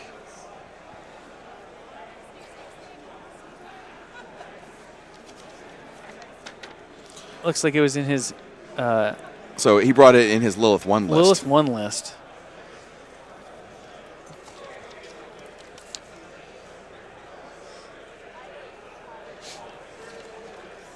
Jeremy spending some time here to think about his options. Yeah. A lot of time. I mean, okay, so at this point you're Jeremy, you're sitting in his spot. Yep. What do you do? What is your play here? You've got a Sacrovault with Soulstorm up that you can't really do anything against. Nope. You lost your midline.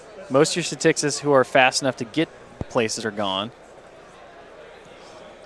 You cannot get any damage on the Sacrovault via spell. You can't Hex Blast it. No. As long as it's got any of those souls on it, it'll just suck them all up.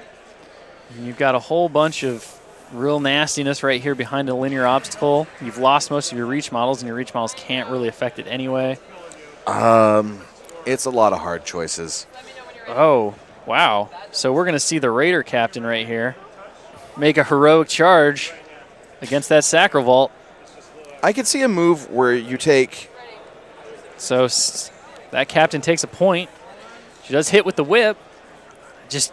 I can see swarming past the friendly flag, moving Asphyxious up to dominate it, forcing the Sacrovault to come your way, then using the bottom half of your table to swarm around the bottom, like in a loop around the bottom end of the table, and start trying to come up. But like, I don't know that you have time for that. No, I don't think so. Well, the Styx's Raider captain does a 2 whole damage on her charge. Nailed it.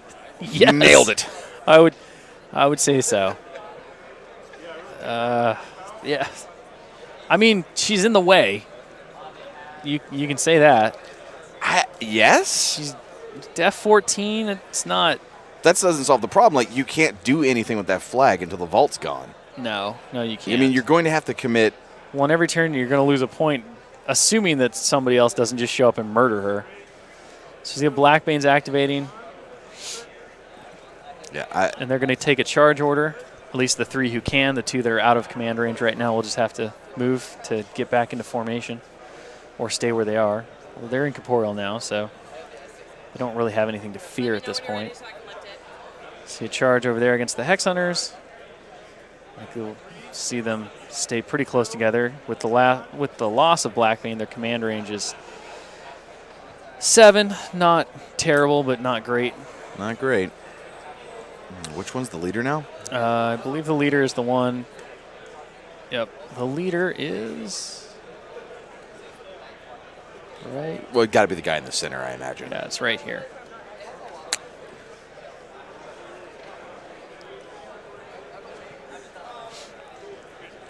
You see some melee attacks, just not doing what they're supposed to do. No, every melee attack missed. It's unfortunate. You know, unless the Blackbanes are just there to, keep trying to tie them up. Well, get the Blood Gorgers in there and have them get to work. That's the thing, right? Like, here, it's time for wave 3, right? Jeremy definitely has one heck of a second line. This is line 3. Wave 1 was the Styxis. Wave 2 was the Blackbanes. Wave 3 are Blood Gorgers, and Wave 4 are Mechanothralls. Mechanothral units that are going to get significantly expanded based on all those corpse tokens those Necrosurgeons have been collecting.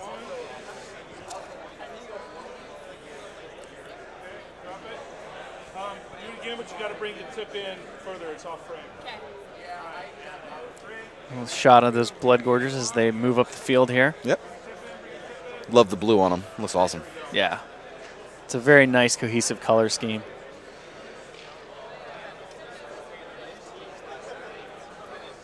We have yet to see a feat in this game. I think it's coming from Vale next turn.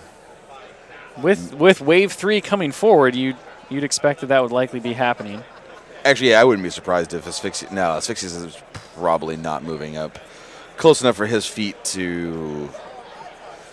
Well, I mean, if you consider from Jeremy's perspective that the next turn is the turn Vale is going to want to use her feet, and the War Beasts are going to want to get things done, do you maybe provoke that to be delayed by moving Asphyxious up and popping your own feet to kind of act defensively against it?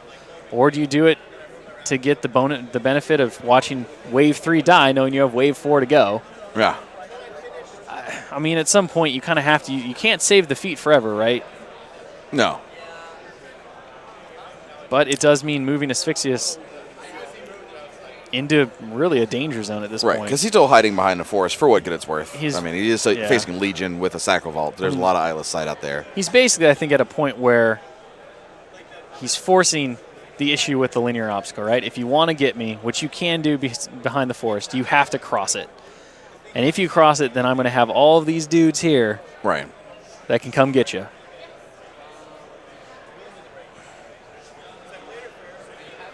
Problem is the Krix army can't. Legion can sit behind that wall and be like, okay. Yeah, pretty much. I mean, yeah, the loss of reach models and the way that linear obstacle is positioned right now, it's the same issue that you'd have with the forest, honestly. Yeah.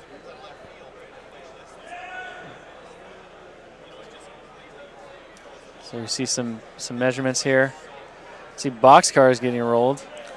How do you say that, Hungerford? BX cars. There you go. BX cars.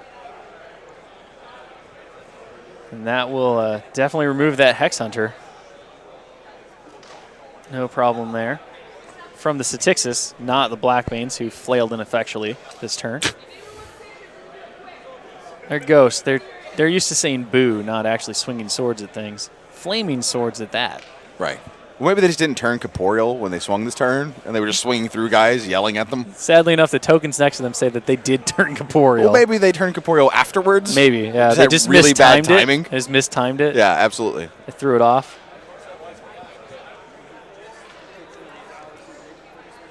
See, I always like to think about the stories of what's going on in these guys' heads in the middle of the fight. Sure, yeah. Because sometimes you realize how terrified the average soldier is. Right? I don't know if I'd count a dragon-blighted, bloodthirsty, insane trollkin to be the average soldier. Oh, no. But imagine, like, Johnny Trencher shows up and sees this going on. Well, he'd clearly be in the wrong place. Yeah, he's like, why did I ever join the military?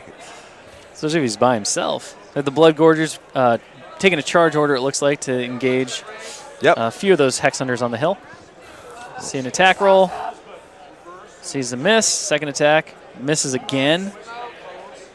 Needs a terror check really quick.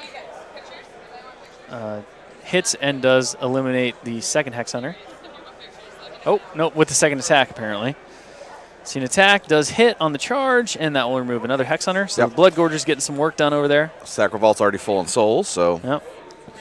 This is what, wave... this is wave 3. It's wave 3. On the bottom as well? Yeah. What was wave 1 was Statixis down there.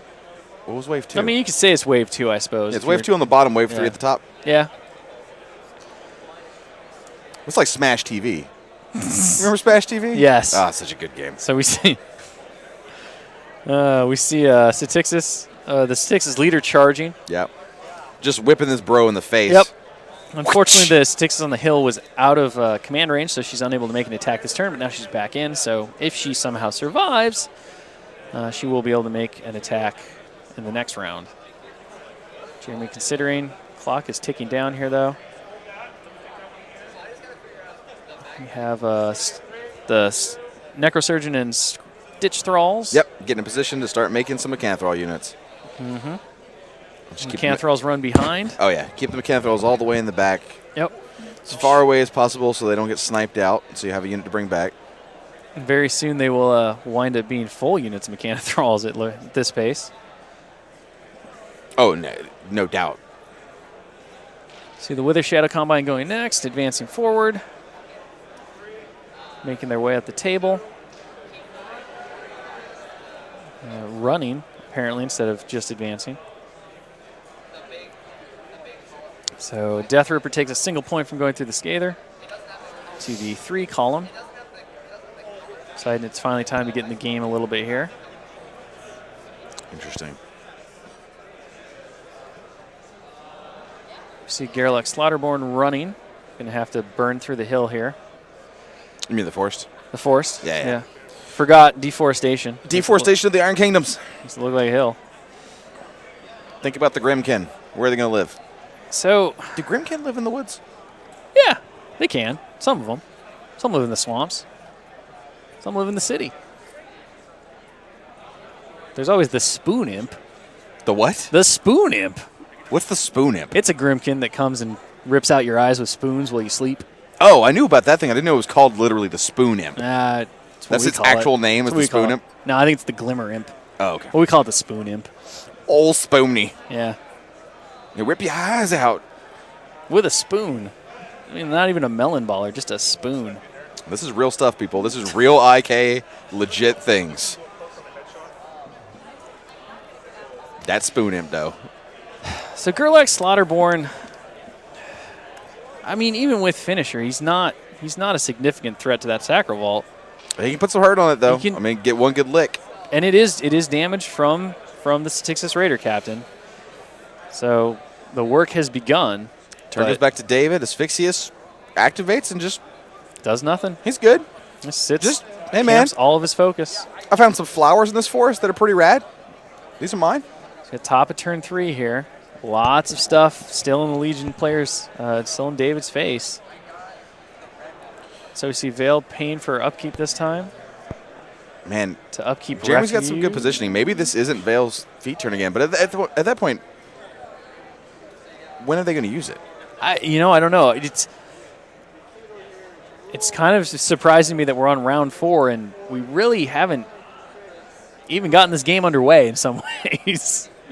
Like we've seen a lot of death, a lot of destruction, but there's still a full game going on here. Yep. I think we're down to a 50-point game. Yeah, approximately, I think. I mean, until those Necrosurgeons and Stitch Thralls start doing their work. So he attacks against Statistics, needing 9s. Not a whole lot happening with that, though. Got Blood Witches in the center, Blood Gorgers on the flanks, Mechanothralls in the back. Just so much cricks. Too much cricks. It'd never be too much cricks. I mean, you can never have too much cricks, but you can fight too much cricks. Yeah, David just sitting here looking at that board, wondering what the heck to do. See the Striders going next. Time to start shooting dudes. Changed his mind. He's actually going to use the Hex Hunters first. Oh, yeah. Wants to move up a little bit further and not get caught up with that whip. Trying to clear out those last 2 Statixis from that unit. So needs 7s here for the melee attack. Hits. Yep. And that'll get rid of 1. Magic bolt directly to the face. On the Blood Gorger. Misses? Yep. Misses by 1. So first attack. Oh, the last Statixis actually failed her command check, so she is broken. And gets stabbed by the second Hex Hunter. The first one misses its attack roll. We see another Hex Bolt going towards a Blood Gorger. What was it again? Looks like he rolled Byaxkars on the hit roll. There you go. Hits, but the Blood Gorger does make its tough roll after a successful damage roll. So we see the die marking the tough with a entire successful dice. tough roll. Yeah, with a successful tough roll. Shows that it's successful. That's how we should require that you mark tough from now on. I like is with it. an actual dice. Yeah, why not? Yeah, to show it. I mean, you're never in short supply on dice.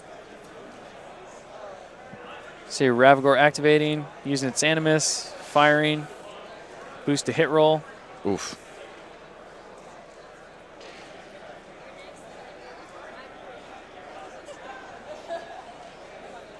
So Ravagore in the center there. And what did he target with that one? I believe he targeted a Blood Witch. Okay. Blood Witch into a Blood Witch.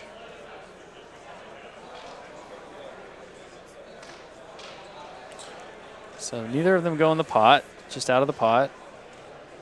So interesting enough, the Ravagore choosing not to make a melee or not to make a ranged attack, but to do melee attacks. It looks like to clear out the Blood Witch that was blocking Typhon. Interesting. Did he just punch it? It looks like it. Oh, I wonder why he didn't two-hand to throw it at something if he could have. Hard to tell from this angle if he had any good shots. Oh, Spellmarter's moving up. Something's getting obliterated. See this? Yeah. See the Rangers are going now, and they are mostly declaring aims here. So 4 have declared aims. So measure from Vale's control area to see what's in range. And everybody aims. All right. Everybody aims, right. Trying to clear out this. Going for a perfect round again. So considering his options in the center of the board. So we shot at the Blood Hag, trying to remove her first. And she's down. Never even had the chance to incorporeal. Apparently not. So the Musician shooting at another Blood Witch. Hits. Kills the Blood Witch. They are armor negligible. Shot at the Blood Gorger now. Hits. Kills And the tough. Blood Gorger. Put a dice next to it, put a dice next to it. Now we might run out of dice. Nah, yeah, It's excellent. enough of those. See it again? Fails the tough roll this time, though. It's going to become a corpse for old creepy body snatcher with his. That's a big corpse. I mean, that thing's pretty little. Yeah, Carting around a dead trollkin. How is it carrying that around and then making it into a mechanothrall at that point? Well, we have some level of abstraction is to be expected in a game like this. Oh, no. I understand the actual reason is that there's some level of abstraction, right? I get that. I mean, we've got I like press to ignore- gangers who can turn trees into people. Yeah, you can turn a dog into a pirate. Yeah. And then turn that same pirate into like a rack. Yeah. And then turn that rack into a forest. Yes. So it's the great circle of life in the Iron Kingdoms. Can you imagine? It's the Can you imagine the circle of living hell? life. Can you imagine the living hell that is? I don't becoming know. I don't think it'd be that bad. a pirate rack tree. It's kind of like rapid reincarnation. Yes. I bet it hurts. We have Typhon advancing forward. Always back to the action. See, that was the problem with last time me and Plumber. We didn't have anybody to snap us back to the action. It's all about segues, man. All right, looks like Typhon's going to make a It's going to free up that spray Sacre attack Bolt. here, try to get rid of that Raider captain. Oh, yeah. Spray. Let's see if he actually boosts this time. Oh, he will. All right, so not trying to hard roll 11s this time. So it does Boosting hit, damage. boost damage. So clearly this is very important to him. That'll be the end of it. Checking Veil's control range, doing another target. Spraying towards the Death Ripper this time. Looks like he's good. Was that one of the Broken Egg new faction sprays? No, that's one of the older ones, but I think it looked like one of the new ones for a second. We've been giving those away as prizes in events, the new Broken Egg faction spray templates. They look really sweet. Adam, the owner of Broken Egg Games, actually showed us the Iron Arena prize that they donated, which is a bamboo army tray board with the Lock and Load logo burn etched into the dice tray part. Oh, that's awesome. It's gorgeous. Wait, who wins that? Well, somebody from Iron Arena, I assume. Oh, Iron Arena? Mm-hmm. Cool. It's one of the raffle prizes. Ah. So the Death Ripper actually took enough damage to lose its head. So his head system is now crippled. Yeah. If Arknode's not out, I doubt he cares. No. I don't think that Death Ripper was going to go bite stuff. See the Blood Witch as well, also getting hit by the spray and being destroyed. And then Typhon uses his refuge to move a bit back away from the wall and out of counter-strike range there. So Shepard advanced forward. He's going to drop some Fury here. Takes the Fury away from Typhon. And the Blood Witches do break after taking massive casualties this turn. It's rough. It's rough. Jeremy's starting to run low on guys. It's starting to turn. However, David's clock has really run down compared to Jeremy's. Yep. And given the number of models, the ratio of models on each side, it's a little surprising. I've been watching Crix break against the rock that apparently is Legion of Everblight, known for their hardiness and inability to be removed. Well, when you put a couple of Ravagors and a Sacravolt in a strong defensive positions, they can fortress up pretty well. To see in the back, it looks like David Beauchamp and Trent Denizen are also still going at it. So that game going to the limit as well. And they started before these guys. I imagine it's got to be getting close. So you see the Ravagor that reverse backed, shooting a Blood Gorger. Boosting to hit. Those Black Beans around it, also potential to get splash damage on them, as they are corporeal this turn. See the key coming out to check. Just one Black Bean, though. You see a tough check being failed on the Blood Gorger. That'll destroy it, and the Black Bean himself also destroyed. We'll take a moment to recognize how beautiful Will Pagani's beard is. All our judges are beautiful people, every one of you. They all have their defining traits. Every volunteer we have. Get it right in the middle there. Beautiful. We have some fantastic volunteers, honestly, and we could not do all of the stuff really that we do at Lock and Load or in stores across the United States and internationally without the help of our volunteers, both on the moderators, our press gangers, Infernals, judges. The list goes on, and those guys' dedication and passion for the game honestly just rivals everyone at Privateers, and we love those guys so much for it. The whole reason we're able to do this live stream and do commentary is because we've got volunteers running all the events and taking care of business for us. Exactly. I mean, this wouldn't even be happening if it wasn't for all that. So no, so kudos to those guys, and a very hearty thank you, whether they're here now or, just sitting at home watching. Couple of measurements of control areas here. Spell Martyr is going to explode as an obliteration. Yep. Finally comes its way towards the Crixian lines. I have to assume he's not boosting the hit. No, just let it ride. No problem there. Power Boosting. 15, boosting. Blah. So Gerlach will be totally destroyed. Oh, obliterated, if you will. Yeah, just He was obliterated. Sometimes the dice come up 17. So that is definitely rough, as Gerlach, one of the few things that could really threaten to do any significant damage at this point, outside of Asphyxius himself, to that Sacrovault. Man, Asphyxius is pretty tanky.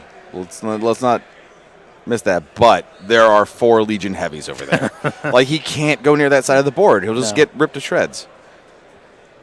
See the Angelius flitting its way over and stabbing a few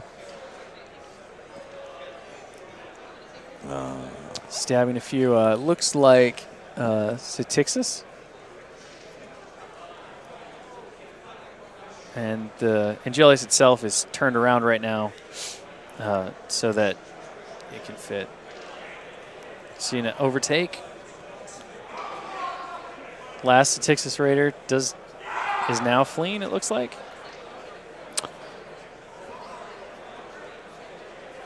And the last remaining Satixis is actually the Sea Witch herself, and she is now dead. So the Angelius finally finding its groove and starting to murder things with that spiky tail. Corporeal Blackbane is then eliminated next. And the Angelius refuges away. Yep.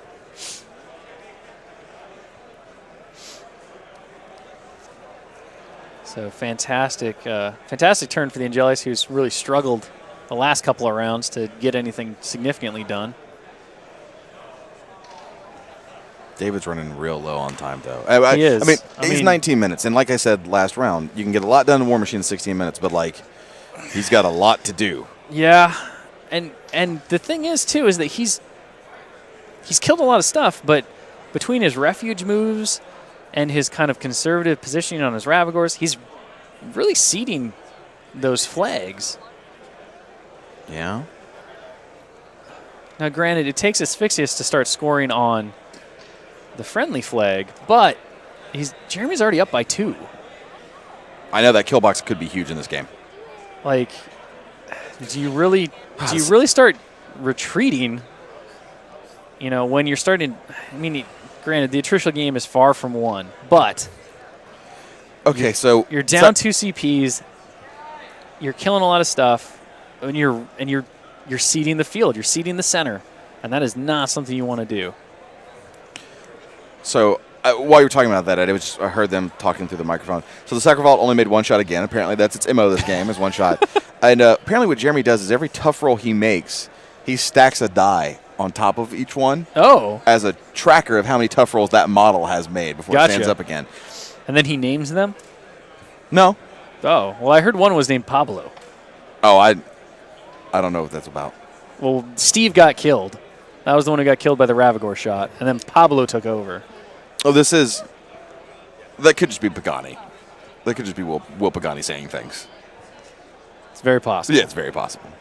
I like to imagine that Pablo is still holding the line. Sure. So we're back to Jeremy's turn here.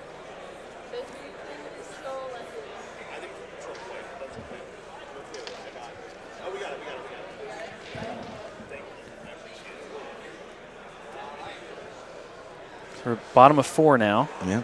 And then we got the World Finals match coming up shortly after this.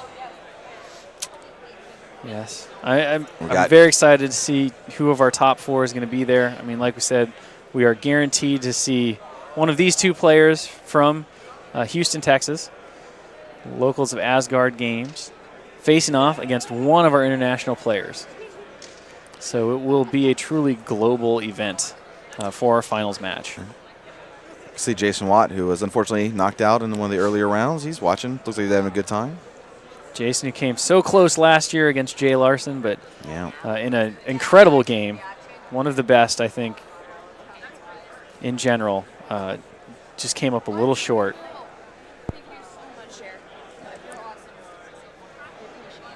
Wither Shadow Combine is charging the Sacrovault. Just trying to get rid of that threat any way he can.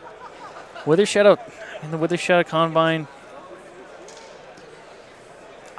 I'm surprised that Scathing Touch hasn't come up.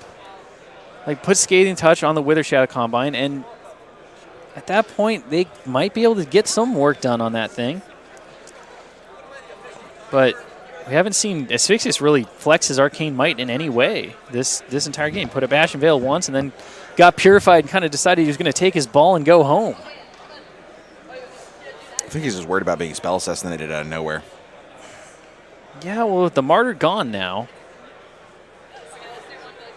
So, I mean, with Scything Touch, if they'd put that up, they'd be Pablo Strength 15s on the charge. Right Dice now, -5 on that thing. Right now, they're Pablo Strength 13. 13. So dice -7. Well, 3-1-1's no good. Ugh. Next guy hits. And Oh. 2-1-1. Wow. Oh, All right, so that's yeah, Sacrovault MVP, unkillable battle engine, apparently. jeez. I mean, Scything Touch, kind of a moot point at that point. Yeah, I know. Turns out when you roll all 1s and 2s, it doesn't matter what you put on them. Well, I mean, we could get Michael Plummer back out here to give us some advice on how to win War Machine through dice rolling. Yeah, well, I mean, no, it's one piece of advice. Roll better. He has so many different ways to say it, though. Yeah. But it all just comes down to roll better. Just cut to the chase. All right, so after that valiant attempt, but unfortunately the Dice God's not being on Jeremy's side there. Kudos to Jeremy for not tilting immediately. I can't imagine how mad.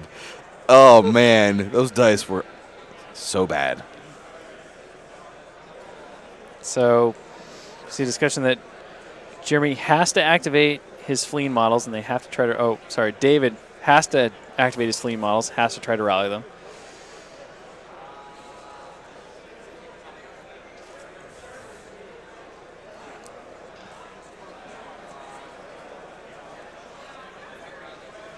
Not sure what they're checking right now on the judges, but Jeremy's time is still on.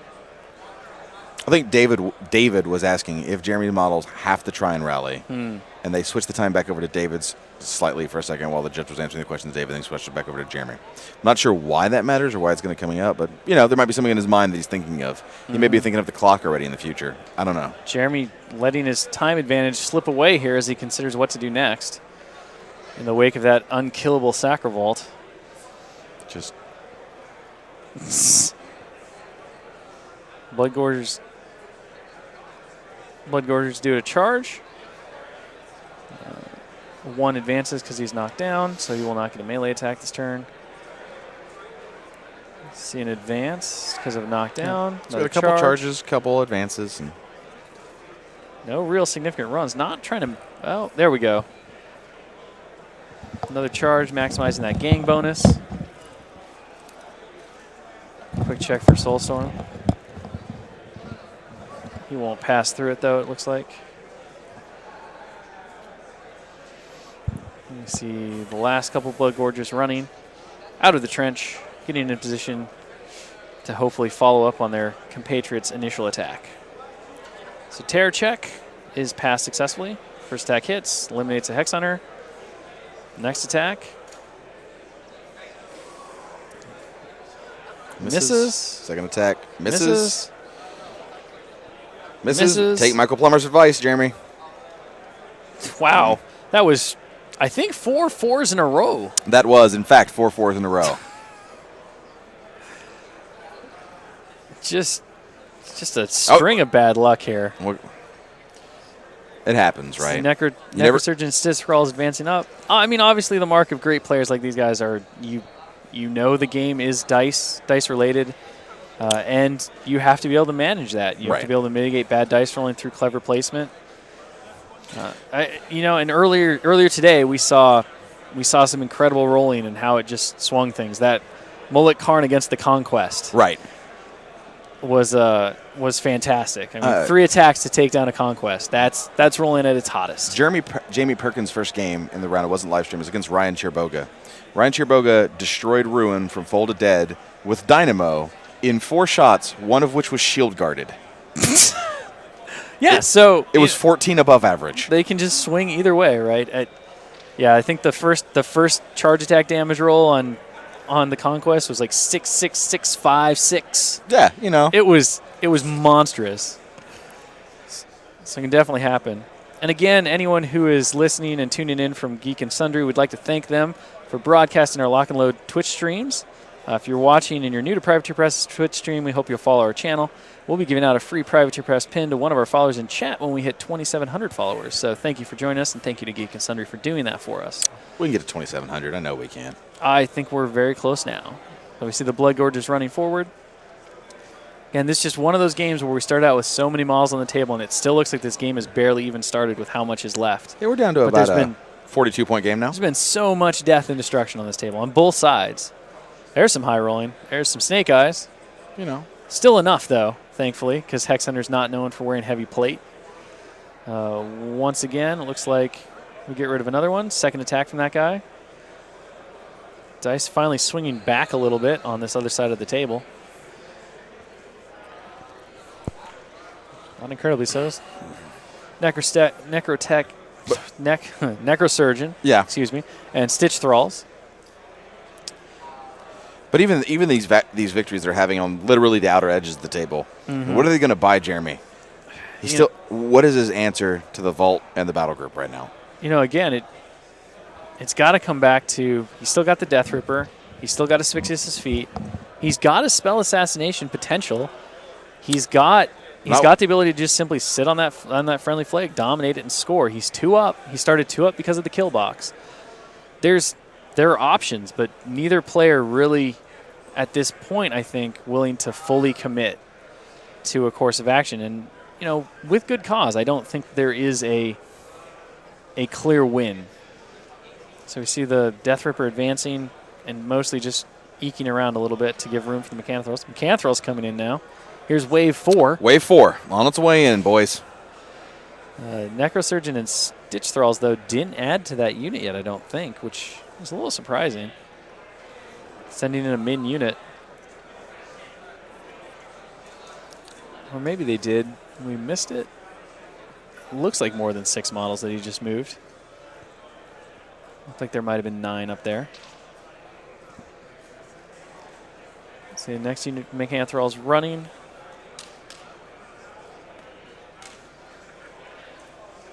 The Mechanothralls have the offensive capabilities to potentially take down the Sacrovault. They can't survive the Soulstorm. So mostly just performing a screening action here, kind of threatening something. Mechanothrall being a little fiddly there, difficult to pick up. Jeremy's still with a decent amount of time left on his clock as he comes towards the end of his turn. Has to decide what he's going to do with Asphyxious. See a measure of control area here from Asphyxious. Asphyxious might be moving just a little bit here. Measure of control area, see if he ends his move there, if he keeps going. Looks like that might be it for Asphyxious. As far as the move goes, question is, will he pop his feet? He doesn't have much in. Doesn't have much in the way there. Feet it is. See that foot token drop on the table. So Asphyxious' feet. Yep. Ships it back to David. Potentially going to make a big difference on how David approaches his next turn. His Rites of Shadow allows Asphyxious anytime an enemy model is forced, casts a spell, or spends 1 or more focus or fury points while in Asphyxious' control area. Asphyxious gets to heal D3 damage points and gain 1 soul token. Of course, those soul tokens will get converted into focus points at the start of his next turn. Very possible to run Asphyxious into incredibly high numbers between Vociferon, the feet, and other soul-taking abilities in Crix. See Refuge being upkept on the Angelius. which it used to good effect last turn to make several attacks and then back up. A lot of attacks going on right now against the Blood Gorgers. Hex Hunter's fighting some Blood Gorgers.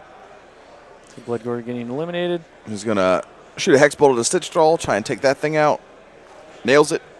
No problem there. Rips that thing apart with magic.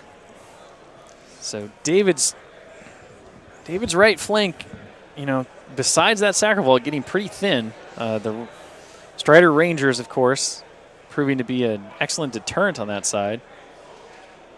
But they're running out of room to back up from. See one of the Rangers advance.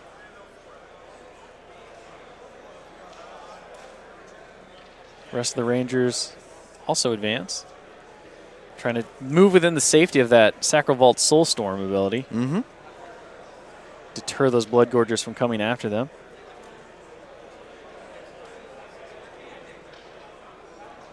See the other 3 Rangers deciding to aim. Yep.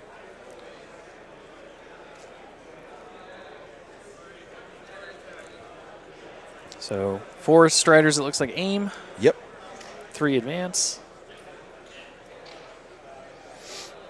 Dave is going to keep chipping away. See a hit and a kill. And the first one turns into a corpse for the Stitch Troll. Cars. Another attack and a hit. I think that's David's 5th or Destroys a 6th Mechanthrall. boxcars this game. He's real good at it. He is. He is going to the Michael Plummer School of Dice Rolling. It's not coming up against like really significant targets though. Like he's kind of burning them on Mechanthralls and such. Oh sure, just random nonsense. See a fail on a tough check against a Blood Gorger. Combined melee attack into a Stitch Throw on a hill. And does hit. On the hill. So misses because of the elevation bonus from the hill. second shot on him does hit though with an 8.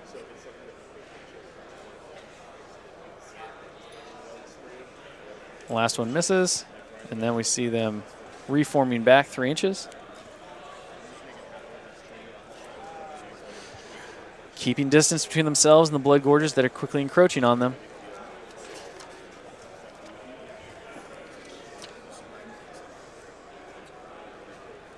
Sacrovault activates next. It's going to go ahead and shoot at the guys in melee with it.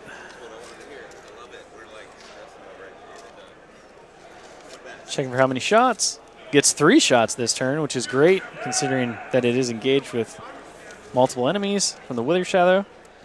See a boost to hit, boost for damage roll. Will destroy one of the Wither Shadows. Yep. See a shot at the next Wither Shadow Combine member. 13 will miss on the second shot. Last shot here. Boost again. Will hit. And dice off 3 to kill. Boost uses his last soul token and does exactly 5 to kill. No soul, of course, because the Wither Shadow is dead. Is undead. Starting to look bad. So the Wither Shadow's out.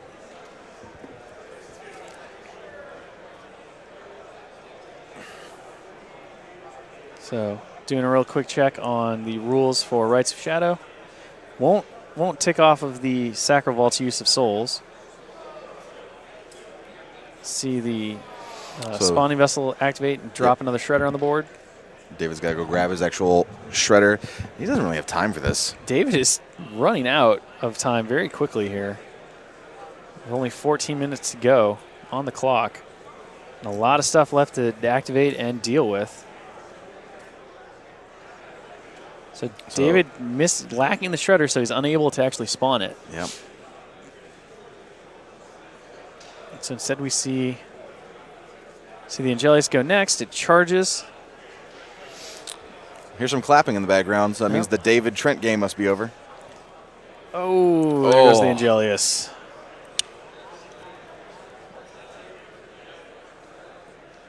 It looks like David is actually having a shredder grabbed for him. We see a Blood Gorger get impaled by the Angelius. make a second attack. Blood Gorger passes a tough check. Angelius attacks again. Stacks up the next tough check. 2 tough checks. Another tough check. And 3 tough checks in a row. just neuter the Angelius' chances there. She got the word that the nickname he has for it is his Tower of Tough Checks. Tower of Tough Checks. So Angelius uses Refuge since it did eliminate 1 Blood Gorger to start. Backs up behind the forest again. Still seeding the flag. Asphyxious not within range to gain any soul tokens from the Angelius' 4 Fury that it was forced for.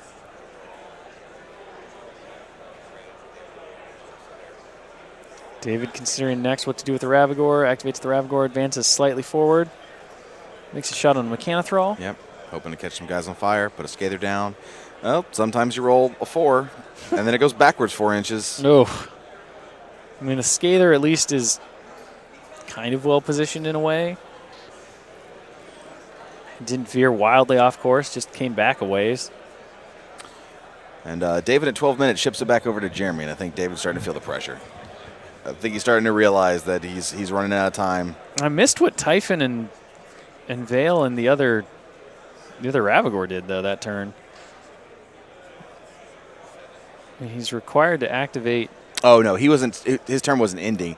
He was clocking it back over for dice rolls on his opponent's turn. That makes more sense. Which is something you can do according to the organized play document. So the Ravagore now, the Ravagore is obviously animusing, boosting damage, boosting blast damage. We typically don't see most people ship it back for like things like damage marking or tough rolls early in the game, but it does come up later in the game when they're trying to save every second. Asphyxia is just not in great position to maximize his feat. He's getting nothing from all of this Fury being spent. No.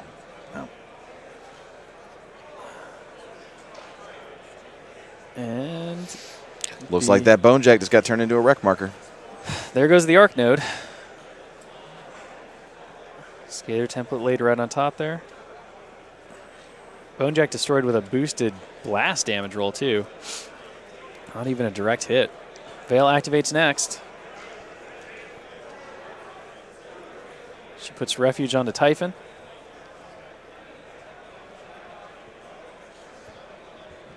Measures Vale's control area really quick. See what's going on here. 10 minutes and 46 seconds left on David's clock. Not a lot of time to heavily consider what you're doing here.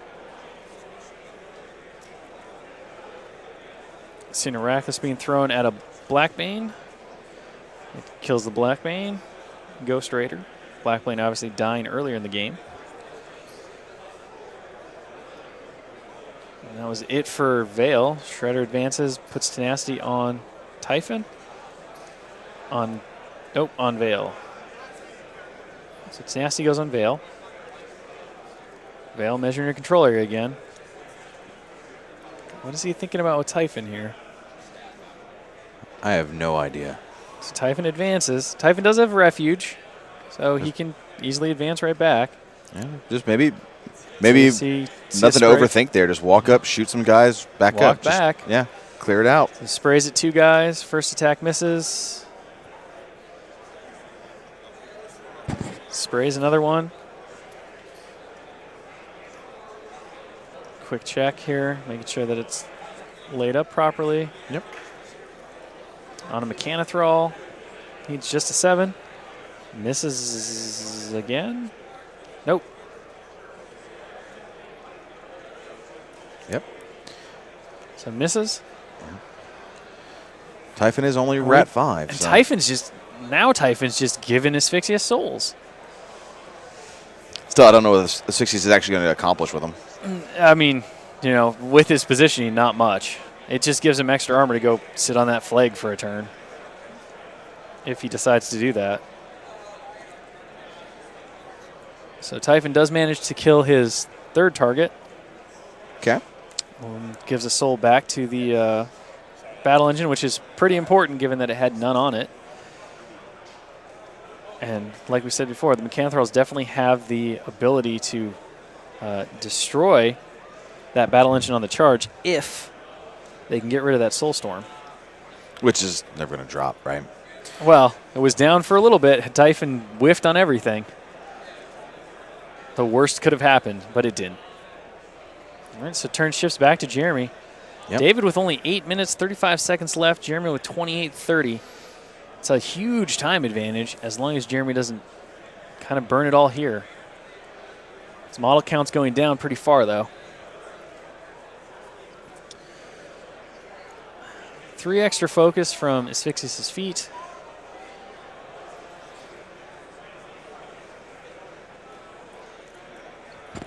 Feet's long. Feet was this side. So Jeremy carefully considering what's going on here. You see that our players determining the next course of action. Jeremy kind of considering what he's going to do. He's got 3 additional focus, which can be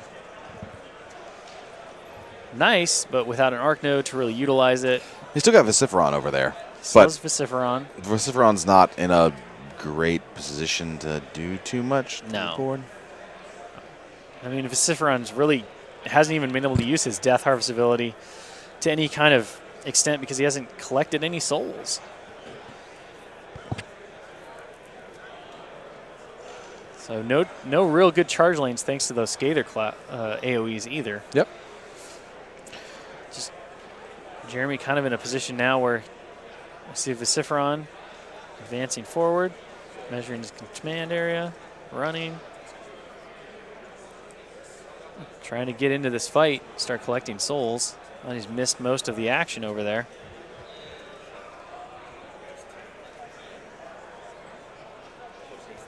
The Blood Gorgers are charging up, trying to clear more of that side. And some of them will be able to get to those Strider Rangers finally. At the very least, stop them from making their super accurate shots. See the first charge there. That guy's just running. Just running to get the gang bonus, which they'll need against the Strider's high defense.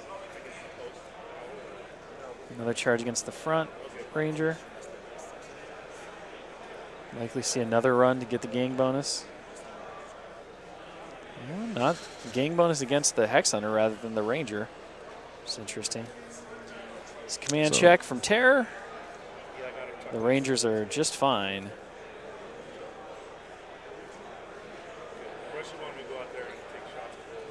So we see the first Blood Gorger trying to get a 9 to hit the Hex Hunter.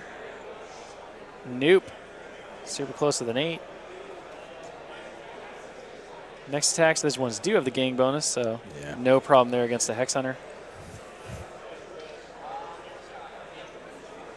So determining who's closer right now, Vociferon or Sacral Vault as to who gets the soul. So, yep. Goes to the Vault. He is definitely closer.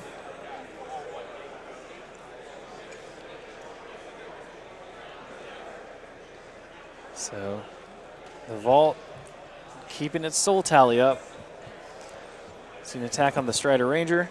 Eliminates the Ranger, giving the Vault another soul. First attack with the gang bonus misses. Second attack with the gang bonus does hit. That will eliminate another Ranger. I wonder if Jeremy mobilities, walks up, dominates his friendly flag to go to 3, and tries to put himself in a position where he can charge the Vault and dominate for 2 on the following turn? Why mobility? Why not just run? Save the focus. Yeah, you could. Save the focus for armor. There's no need to mobility. I don't know if he's going to do that, though. I mean, he's either playing for...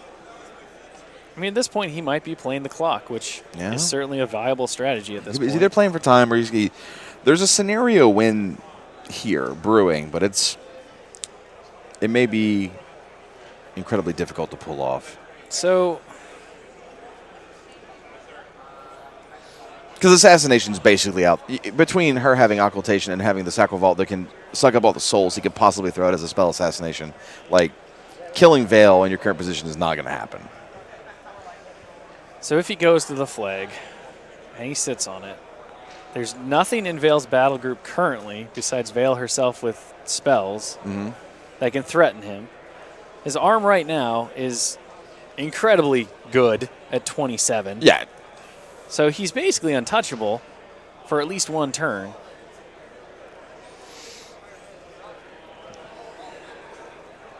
Anything that I mean, I think at that point, again, I go back to the play being at this point. You've whittled stuff down. Asphyxious is survivable enough, although I would have put myself on the flag and popped my feet at the same time and just really pushed for David to come at me and just give me all the souls in the world. I feel like the use of the feet last turn was just so inefficient in terms of what he netted out of it by staying behind that forest and just away. I mean, even with just 7 focus on him, arm 24, that's really survival against most of the things that David would have been able to throw at him.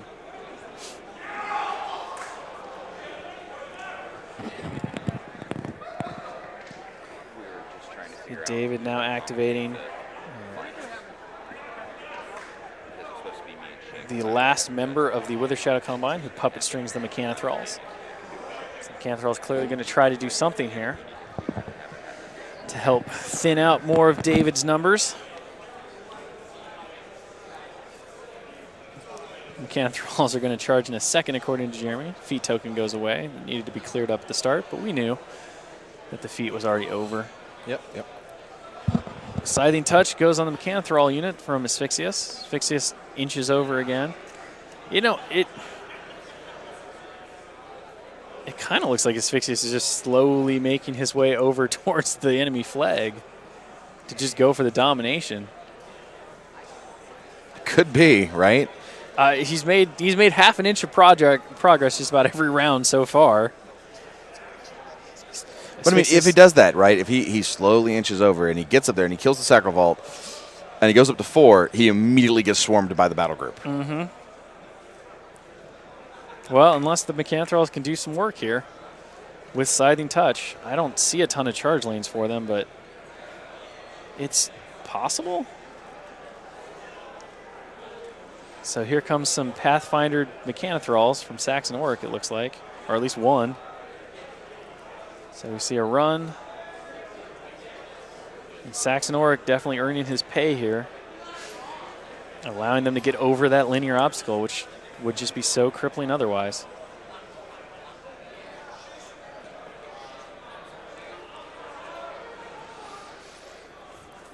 See another Mechanothrall skirting by the Scather. Another one skirting by the Scather. Just kind of backing up, staying as a reserve to make sure that unit doesn't get annihilated, so that the Stitch Thralls and Necrosurgeon can continue to do their work. See a combo strike on the Ravagore. 6 to hit, does hit. Power 17. So dice -1 on the Ravagore from a combo strike from the Mechanothrall. Now's when he needs his 666s. Oh, it's pretty close. So 15 damage to the 3 on the Ravagore.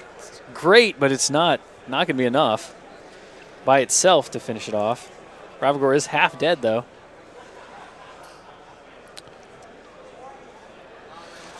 Let's see. Another attack against the other Ravagore, which does hit. Oof. Another decent roll. Does he decide to use his puppet strings?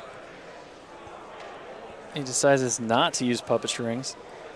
Oh, you roll a 12.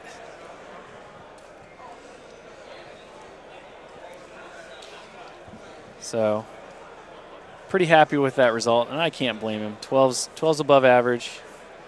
It's no 16, but that's some dice swinging back in Jeremy's favor here.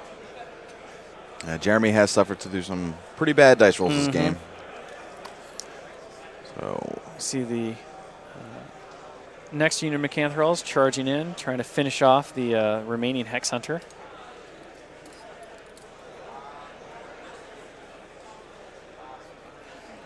Sifron not going to be able to get that soul since the Sacral Vault is still not full on souls, and the Sacral Vault is closer.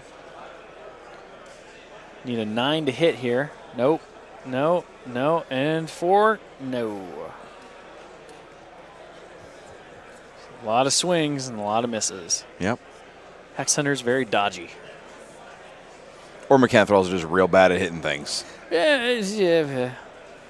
Like you're saying, 400-year-old Mechanithral.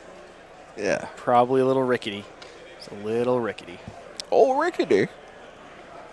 Should make a cartoon. Oh, The Adventures of Old Rickety. Old Rickety, the Mechanithral. Yeah, Old Rickety Mechanithral. He just walks around. He's like Mr. Magoo, just getting into trouble. Combo striking things on accident. Shows up for Mother's Day, tries to give her a cake, but he combo strikes it off the table. Wow.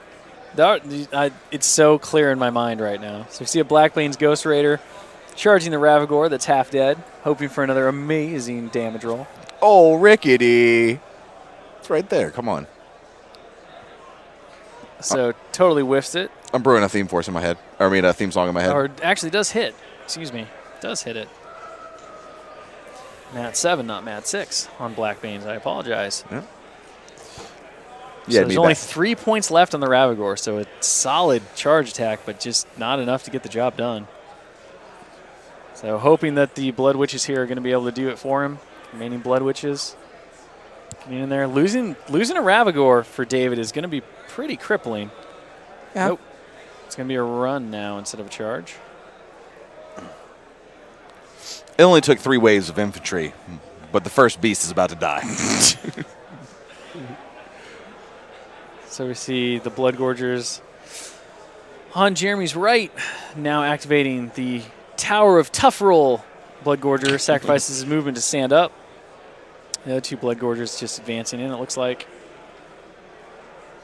Checking to make sure that he can fit through between the Scather AoE and the Scarlet Commander. Yep. Zipping around. Need an 8. Does hit and gets him. So hits again and gets him. So 2 more Hex Hunters go down. Get some work done. I mean, overall, the line beyond the battle group really and the Sacra Vault, the mid line for the battlefield has really shifted in Crix's favor. Glad I checked.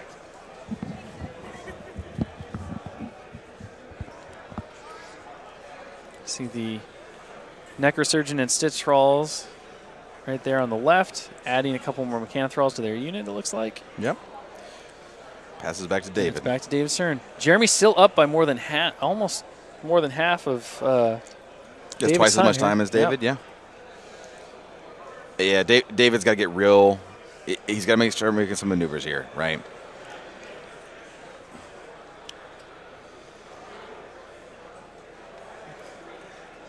Looks like a. See him throwing an Iraq. So you see a miss. And they're all engaged, so there's multiple randomization here.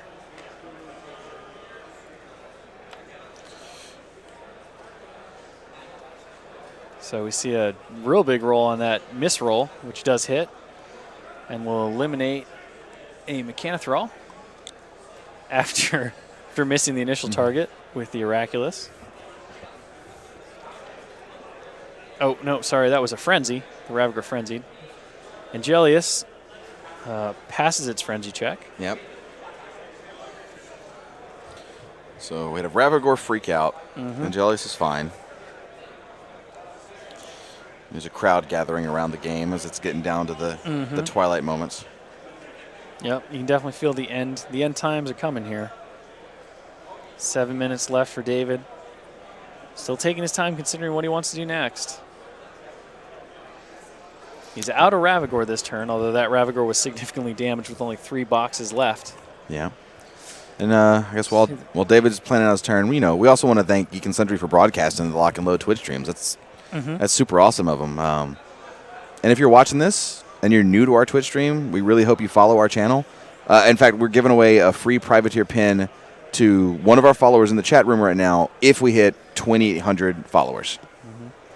So we see the Shredder advance up, make an attack, destroy a Blackbane, Ghost Raider. The Ghost Raider gets replaced as it is now was the leader. So we have the new leader now replaced and engaged with the other Ravagore. Hex Hunter's advancing forward, looking to take out some of those Blood Gorgers, it looks like. See the Oh, sorry, that looks like it was the pot, not the Hex Hunters. Yeah. And it popped out another Shredder. See some swings going on. I mean, you might as well use it with the gaffs from the Acolytes. Unlikely to do much, but... Yeah. Now, if you're wondering why David did pick up that die that rolled on the table, he does state ahead of time that dice inside the tray count, and outside the tray don't. So that's not something new. See the newly spawned Shredder advance and bite a Blood Gorger, who passes his Tough Jack. Buys another attack on the other Blood Gorger, does hit, eliminates him, does not pass his Tough Jack. So that Blood Gorger is destroyed. Quick check for the Corpse token there. Throw a template at your models. Yeah, it happens. Stitch Thralls are one piece. They're hard to break.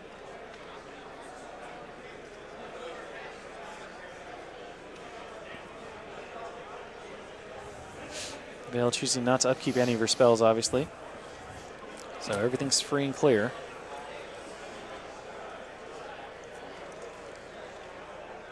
See the Sacravault finally moving from its position. Advancing forward 2 inches. Checking Veil's control range. Checking if he has range to Asphyxious? Sure, why not? Take a shot at Asphyxious. Go nuts. I mean, with only 4 minutes, 30 seconds left, you kind of got to make the play here. You're down on control points. You're not going to get those back. And 5 souls on him. You might be able to do some damage here. See how many shots he gets. So boost to hit. Misses the first shot. Second shot. Looks like he misses that one as well. And the third shot, because he did get all 3 shots this round. Oh, first time this whole game, it gets all 3 shots. And it's just not the greatest target. He got 3 shots against the Wither Combine, too. He just only needed 2 of them. No. I figure what that third shot's going. I mean, if your plan is to try and asphyxiate or assassinate Asphyxia somehow this turn, you just roll, see if you can get Byaxcars, hit him, boost damage, and start pumping him full of whatever you can. Just roll 666s every time? If that's your plan, he's got 3 minutes and 30 seconds left. I mean, what is he going to go for here? Asphyxious is sitting at arm 24 right now. Like so. Unfortunately, David doesn't. He doesn't have a scenario win. No. He doesn't have clock win. No. Yeah, he's out of options at this point, right? Like Jeremy. You have 15-second minimum turns. You have to take in Steamroller so that So we can safely say at this point that really my strategy of ignore the Sacravault was the right one. It's the one that Jeremy chose. I mean, he basically just ignored the thing as much as possible, let it kill however many of his models he wanted, because he always had more. See the Icy Grip going to the Mechanothrall unit. Sure. I mean, why not? See Miraculous at the knockdown Blood Gorger. Doesn't kill him, so now she's got a nice little arc node there. And then apparently she's done. It's an interesting choice there. See the Striders. Strider Rangers advancing. A couple of them deciding to aim. A couple of shots at the Blood Gorger. I mean, I think at this point David's kind of just going through the motions here. He doesn't really seem to be moving any kind of significant plan at this point. See another Blood Gorger getting killed. He does make the tough check. Yeah. So that puts 1 whole Blood Gorger down from those 3 remaining Rangers. Ranger refusing to stand up in the crater. There we go. Several things left to activate on his left. See the Angeli's activating, although it still has 2 Fury on it, so it's not going to be as effective this turn. Yeah. See a Tail Strike going against some Mechanothrall. Hits no problem. Destroys the Mechanothrall.